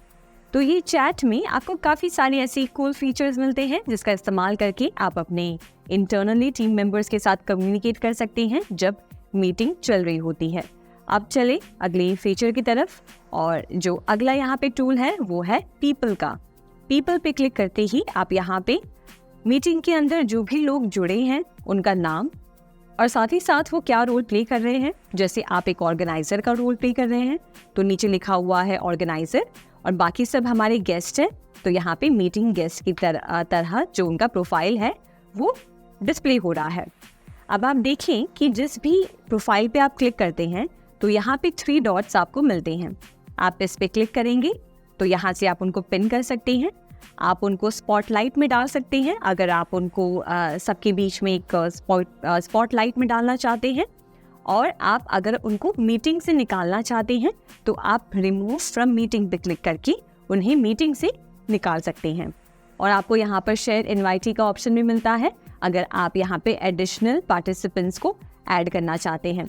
तो ये था हमारा पीपल वाला सेक्शन जहाँ पर आप सारी जानकारी ले सकते हैं। तीसरे सेक्शन पे, तीसरे टूल पे आते हैं जो है रेज योर हैंड। ये टूल का इस्तेमाल आप तब कर सकते हैं जब मीटिंग के बीच में अगर किसी 2 लोगों के बीच में कन्वर्सेशन चल रही है और अगर आप परमिशन चाहते हैं कि क्या आप भी उस कन्वर्सेशन में पार्टिसिपेट कर सकते हैं, तब आप इस पर क्लिक करके रेज योर हैंड दिखा सकते हैं, जिससे कि जो मीटिंग होस्ट है या जो ऑर्गेनाइजर है उन्हें पता चलता है कि आप भी कुछ बोलना चाहते हैं, आप भी उसमें कुछ ऐड करना चाहते हैं, तो वो आपको फिर परमिशन अलाउ कर सकते हैं। अब बढ़ते हैं अगले टूल की तरफ जो है रिएक्ट का। तो यहाँ से आप कोई भी चीज़ पर रिएक्ट कर सकते हैं, यहाँ से आप लाइक कर सकते हैं, यहाँ से आप जो है अपलॉज या लाफ या सरप्राइज्ड वाला जो रिएक्शन भेज सकते हैं। इसी के साथ साथ व्यू सेक्शन में जाकर आप अगर गैलरी में सारे पार्टिसिपेंट्स को एक साथ देखना चाहते हैं तो वो आप कर सकते हैं। अगर आप स्पीकर पे जाते हैं तो आप स्पीकर मोड में स्विच कर जाते हैं, और उसी के साथ साथ अगर आप एक टुगेदर मोड पे जाना चाहते हैं, टुगेदर मोड पे क्लिक करते ही आप टुगेदर मोड में यहाँ पर स्विच करते हैं। और यहाँ पर आप देखेंगे मोर ऑप्शंस में आपको जो है शो गैलरी एट टॉप, अगर आप गैलरी को ऊपर दिखाना चाहते हैं वो आप कर सकते हैं। आप इनकमिंग वीडियो को टर्न ऑफ कर सकते हैं या फिर आप एक फुल स्क्रीन पे स्विच कर सकते हैं। अब बढ़ते हैं हमारे अगले टूल्स की तरफ जो आपको मिलेंगे मोर सेक्शन में। मोर सेक्शन में आप मीटिंग इन्फॉर्मेशन चेक कर सकते हैं। यहाँ से देखिए हम ऑर्गेनाइजर हैं तो हमारा नाम यहाँ शो कर रहा है। आप यहाँ से जो ज्वाइनिंग इन्फो है वो कॉपी कर सकते हैं और किसी के साथ भी शेयर कर सकते हैं। और अगर आप बैकग्राउंड को चेंज करना चाहते हैं तो आप बैकग्राउंड इफेक्ट्स में जाकर यहाँ से जो भी बैकग्राउंड को आप अप्लाई करना चाहते हैं उससे आप क्लिक करें, और अगर आप चाहें तो उसका प्रीव्यू चेक कर सकते हैं और या फिर उसे डायरेक्टली अप्लाई कर सकते हैं। और अगला टूल है लैंग्वेज एंड स्पीच का। अगर आप इस लैंग्वेज एंड स्पीच में टर्न ऑन लाइव कैप्शंस करते हैं तो यहाँ से आप कैप्शंस ऑन कर सकते हैं, यानी कि आप जो भी बोल रहे हैं वो कैप्शंस के रूप में आपके टीम मेंबर्स देख पाएंगे, या आपकी मीटिंग में जो बाकी लोग बात कर रहे हैं उनको आप कैप्शंस के रूप में पढ़ सकते हैं। और उसी के साथ साथ अगर आप कोई एडवांस सेटिंग्स करना चाहते हैं तो आप सेटिंग्स पे क्लिक करके डिवाइस सेटिंग्स में आकर यहाँ से अपने ऑडियो डिवाइसेस, स्पीकर, माइक्रोफोन और जो कैमरा ऑप्शंस हैं वो आप सिलेक्ट कर सकते हैं। अब चलिए देखते हैं कि कैसे आप अपना कैमरा बंद कर सकते हैं। तो जैसे अगर मीटिंग में आप जो है कैमरा यूज़ नहीं करना चाहते हैं तो आप आसानी से कैमरा बटन को यहाँ से क्लिक करते हुए इसे टर्न ऑफ कर सकते हैं। और जैसे ही आप कैमरा को टर्न ऑफ करते हैं तो आपकी मीटिंग के अंदर बस आपकी ऑडियो लोगों को सुनाई देगी, पर वो आपको नहीं देख पाएंगे। और ऐसे ही अगर आप माइक को टर्न ऑफ करना चाहते हैं तो आप माइक बटन पे क्लिक करें और इस तरीके से आप खुद को अनम्यूट कर सकते हैं। और जब चाहें तब आप इस पर वापस जाकर क्लिक करें और आप कैमरा को वापस एनेबल कर सकते हैं और माइक को भी वापस एनेबल कर सकते हैं। यहाँ अगले टूल में आप देखेंगे जो शेयर का ऑप्शन है। यहाँ से अगर आप कंटेंट के साथ अगर आप साउंड को इंक्लूड करना चाहते हैं तो आप इसे टर्न ऑन कर दें, और जब आप इसे बंद करना चाहते हैं आप यहाँ से टॉगल ऑफ कर सकते हैं। यहाँ आप देखेंगे प्रेजेंटर मोड में 4 ऑप्शंस हैं। तो सबसे पहला है कंटेंट ओनली, यानी कि आप बस कंटेंट को अपने मेंबर्स के साथ दिखाना चाहते हैं, उनके साथ उनको शो करना चाहते हैं तो आप कंटेंट ओनली सिलेक्ट करेंगे। वैसे ही अगर आप स्टैंड आउट मोड में करना चाहते हैं तो आप स्टैंड आउट सिलेक्ट करें। वैसे ही अगर आप साइड बाय साइड आप खुद को भी दिखाना चाहते हैं और कंटेंट को भी दिखाना चाहते हैं तो आप साइड बाय साइड सिलेक्ट करें। या फिर अगर आप रिपोर्टर मोड चाहते हैं तो वो आप यहाँ से क्लिक करेंगे और उसके बाद आप देखिए ये स्क्रीन का ऑप्शन है। तो यहाँ से आप चाहें तो जो आपकी करंट स्क्रीन है या कोई और विंडो आप सिलेक्ट करना चाहते हैं तो वो आप यहाँ से क्लिक करके शेयर कर सकते हैं। मान लें हम इस वाली स्क्रीन को शेयर करना चाहते हैं। अब आप देख रहे होंगे कि जैसे ही मैंने अपना स्क्रीन शेयर किया, मेरे साथ जो टीम मेंबर्स जुड़े हैं वो मेरी स्क्रीन को देख पा रहे हैं। और अब आप जिस भी विंडो को या जहाँ पे भी आप जो भी आप शोकेस करना चाहते हैं वो आप कर सकते हैं। आप स्टॉप शेयरिंग पे क्लिक करेंगे तो यहाँ से आपकी जो स्क्रीन शेयर हो रही थी वो बंद हो गई है। और स्क्रीन पर आप देखेंगे एक चेंज सीन का ऑप्शन है। यहाँ पर क्लिक करके आप अपनी मीटिंग का सीन चेंज कर सकते हैं। तो आप देख सकते हैं कि जो बैकग्राउंड में सीन है वो चेंज हो गई है। इसी तरीके से आप अपने मीटिंग के बीच में जब भी आपको लगता है कि आप सीन को चेंज करना चाहते हैं, आप बस इसमें से जो है सीन को सिलेक्ट करें और अप्लाई बटन पे क्लिक करें। तो इस तरीके से हमने देखा कि कैसे आप एक माइक्रोसॉफ्ट टीम्स ऑर्गेनाइज कर सकते हैं, लोगों को अपने मीटिंग में ज्वाइन कर सकते हैं और जो सारे टूल्स हमने जाने थे उन्हें आप जाकर एक्सप्लोर कर सकते हैं। अब यहाँ मान लीजिए अगर हम मीटिंग को बंद करना चाहते हैं, मीटिंग को ख़त्म करना चाहते हैं, तो हम जो लीव बटन है इसमें हम जाएंगे और जो ड्रॉप डाउन मेन्यू है इस पर आप क्लिक करें तो देखिए 2 ऑप्शंस हैं। एक तो है लीव का, एक है एंड मीटिंग का। अगर आप मीटिंग को ख़त्म करना चाहते हैं तो आप डायरेक्टली एंड मीटिंग पे क्लिक करें, या फिर अगर आप ही सिर्फ मीटिंग को लीव करना चाहते हैं और आप चाहते हैं कि ये मीटिंग चलती रहे तो आप लीव पे क्लिक कर सकते हैं। तो हम यहाँ पे एंड मीटिंग पे क्लिक करेंगे और यहाँ से you will and the meeting for everyone हम क्लिक करेंगे एंड, और ऐसे आप अपनी मीटिंग को एंड कर सकते हैं। तो ये हमने देखा कि कैसे आप माइक्रोसॉफ्ट टीम्स में जाकर प्रैक्टिकली एक मीटिंग ऑर्गेनाइज कर सकते हैं, अपने साथ लोगों को जोड़ सकते हैं, अपने स्क्रीन को शेयर कर सकते हैं और बाकी टूल्स का इस्तेमाल कर सकते हैं।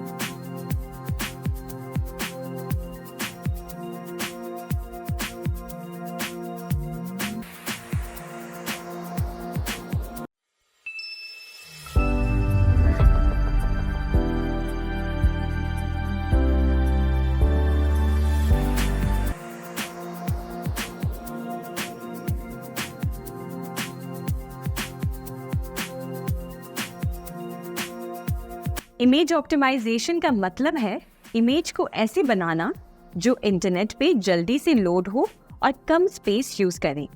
सोचिए जब आप किसी वेबसाइट पे जाते हैं और वहाँ कुछ पिक्चर्स को लोड होने में देरी लगती है, तो ये इमेज ऑप्टिमाइजेशन की कमी की वजह से होता है। जब एक वेबसाइट का लोड टाइम ज़्यादा होता है तो यूजर्स को वेट करना पड़ता है और वो फ्रस्ट्रेटेड हो जाते हैं। इसीलिए किसी भी वेबसाइट ओनर के लिए ये बहुत ज़रूरी है कि उनकी वेबसाइट पे जो इमेजेस हैं वो ऑप्टिमाइज्ड हो। अब इमेज ऑप्टिमाइजेशन के लिए कुछ टेक्निक्स होते हैं। एक सिंपल तरीका है इमेज के साइज को कम करना। जितनी इमेज की साइज छोटी होगी उतनी ही जल्दी वेबसाइट लोड होगी। तो अगर एक इमेज का साइज ज़्यादा है तो हम उसे कंप्रेस करके छोटा कर सकते हैं। कंप्रेस करके क्वालिटी थोड़ी कम हो जाती है, लेकिन इससे वेबसाइट लोडिंग टाइम इम्प्रूव होती है। दूसरा तरीका है इमेज का फॉर्मेट चूज करना। JPEG और PNG दो कॉमन फॉर्मेट्स हैं। अगर आपकी इमेज में ज़्यादा कलर्स हैं या ग्रेडियंट्स हैं तो PNG फॉर्मेट बेटर होता है क्योंकि वो बेटर क्वालिटी देता है। लेकिन अगर एक सिंपल फोटो है तो JPEG यूज़ करना बेटर होता है। इसमें फाइल साइज कम होती है और लोडिंग स्पीड इम्प्रूव होती है। इन सब टेक्निक्स का इस्तेमाल करके हम अपनी वेबसाइट की इमेजेस को ऑप्टिमाइज कर सकते हैं और यूजर्स को बेटर एक्सपीरियंस प्रोवाइड कर सकते हैं। जब इमेजेस जल्दी लोड होती हैं तो वेबसाइट का ओवरऑल परफॉर्मेंस इम्प्रूव होता है और यूजर्स भी खुश रहते हैं। आपको बता दूं कि इमेज ऑप्टिमाइजेशन पहले काफ़ी मुश्किल था, लेकिन अब कुछ प्लगइन्स और टूल्स आने के बाद ये काम काफ़ी ज़्यादा आसान हो गया है। इन टूल्स की मदद से हम इमेजेस की ओवरऑल साइज को 80 से 85% तक कम कर सकते हैं बिना क्वालिटी को कॉम्प्रोमाइज किए। ये टूल्स ऑटोमेटिक तौर पर इमेजेस को कंप्रेस करते हैं, जिससे उनकी साइज कम होती है लेकिन क्वालिटी काफ़ी अच्छी रहती है। आइए इमेज ऑप्टिमाइजेशन के कुछ फ़ायदे के बारे में जानते हैं। सबसे पहला फ़ायदा है fast loading speed. Optimised images की साइज छोटी होती है, इससे वेबसाइट के लोड टाइम कम होता है। जैसे ही कोई वेबसाइट ओपन होती है, ऑप्टिमाइज्ड इमेजेस जल्दी लोड हो जाती हैं, जिससे यूजर्स को कम वेट करना पड़ता है और वो कंटेंट को जल्दी एक्सेस कर सकती हैं। दूसरा सबसे बड़ा फायदा है एक अच्छा और बेटर यूजर एक्सपीरियंस। जब इमेजेस जल्दी लोड होती हैं तो यूजर्स का एक्सपीरियंस भी बेटर होता है। वो वेबसाइट पे जल्दी से नेविगेट कर सकते हैं और उन्हें इंफॉर्मेशन ढूंढने में ज़्यादा आसानी होती है। इससे वेबसाइट का बाउंस रेट भी कम होता है। तीसरा फायदा है एक बेहतर SEO। Search engines optimised websites को पसंद करते हैं क्योंकि उनकी लोडिंग स्पीड काफ़ी फास्ट होती है। ऑप्टिमाइज्ड इमेजेस के इस्तेमाल से वेबसाइट का ओवरऑल परफॉर्मेंस इम्प्रूव होता है, जिससे सर्च इंजन रैंकिंग भी इम्प्रूव होती है। इसके बाद अगला फायदा है ऑप्टिमाइज्ड इमेजेस कम स्पेस यूज करते हैं, इससे वेबसाइट का बैंडविड्थ भी बचता है। इससे होस्टिंग चार्जेस भी कम हो सकते हैं अगर आप एक वेबसाइट ओनर हैं। उसके बाद अगला फायदा है cross device compatibility. Optimised images multiple devices पर अच्छी तरह से लोड होते हैं, चाहे वो डेस्कटॉप हो, मोबाइल फोन हो या टैबलेट।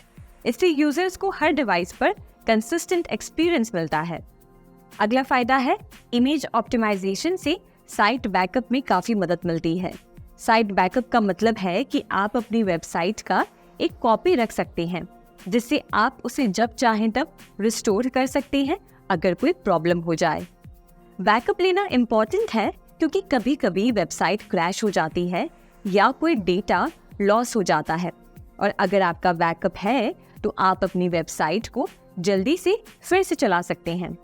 पहले बैकअप लेना एक सिंपल प्रोसेस नहीं था, लेकिन अब कुछ प्लेटफॉर्म्स और hosting providers automatic backup provide करते हैं। ये रेगुलर इंटरवल्स पर बैकअप लेते हैं, जिससे आपका डेटा सेफ रहता है।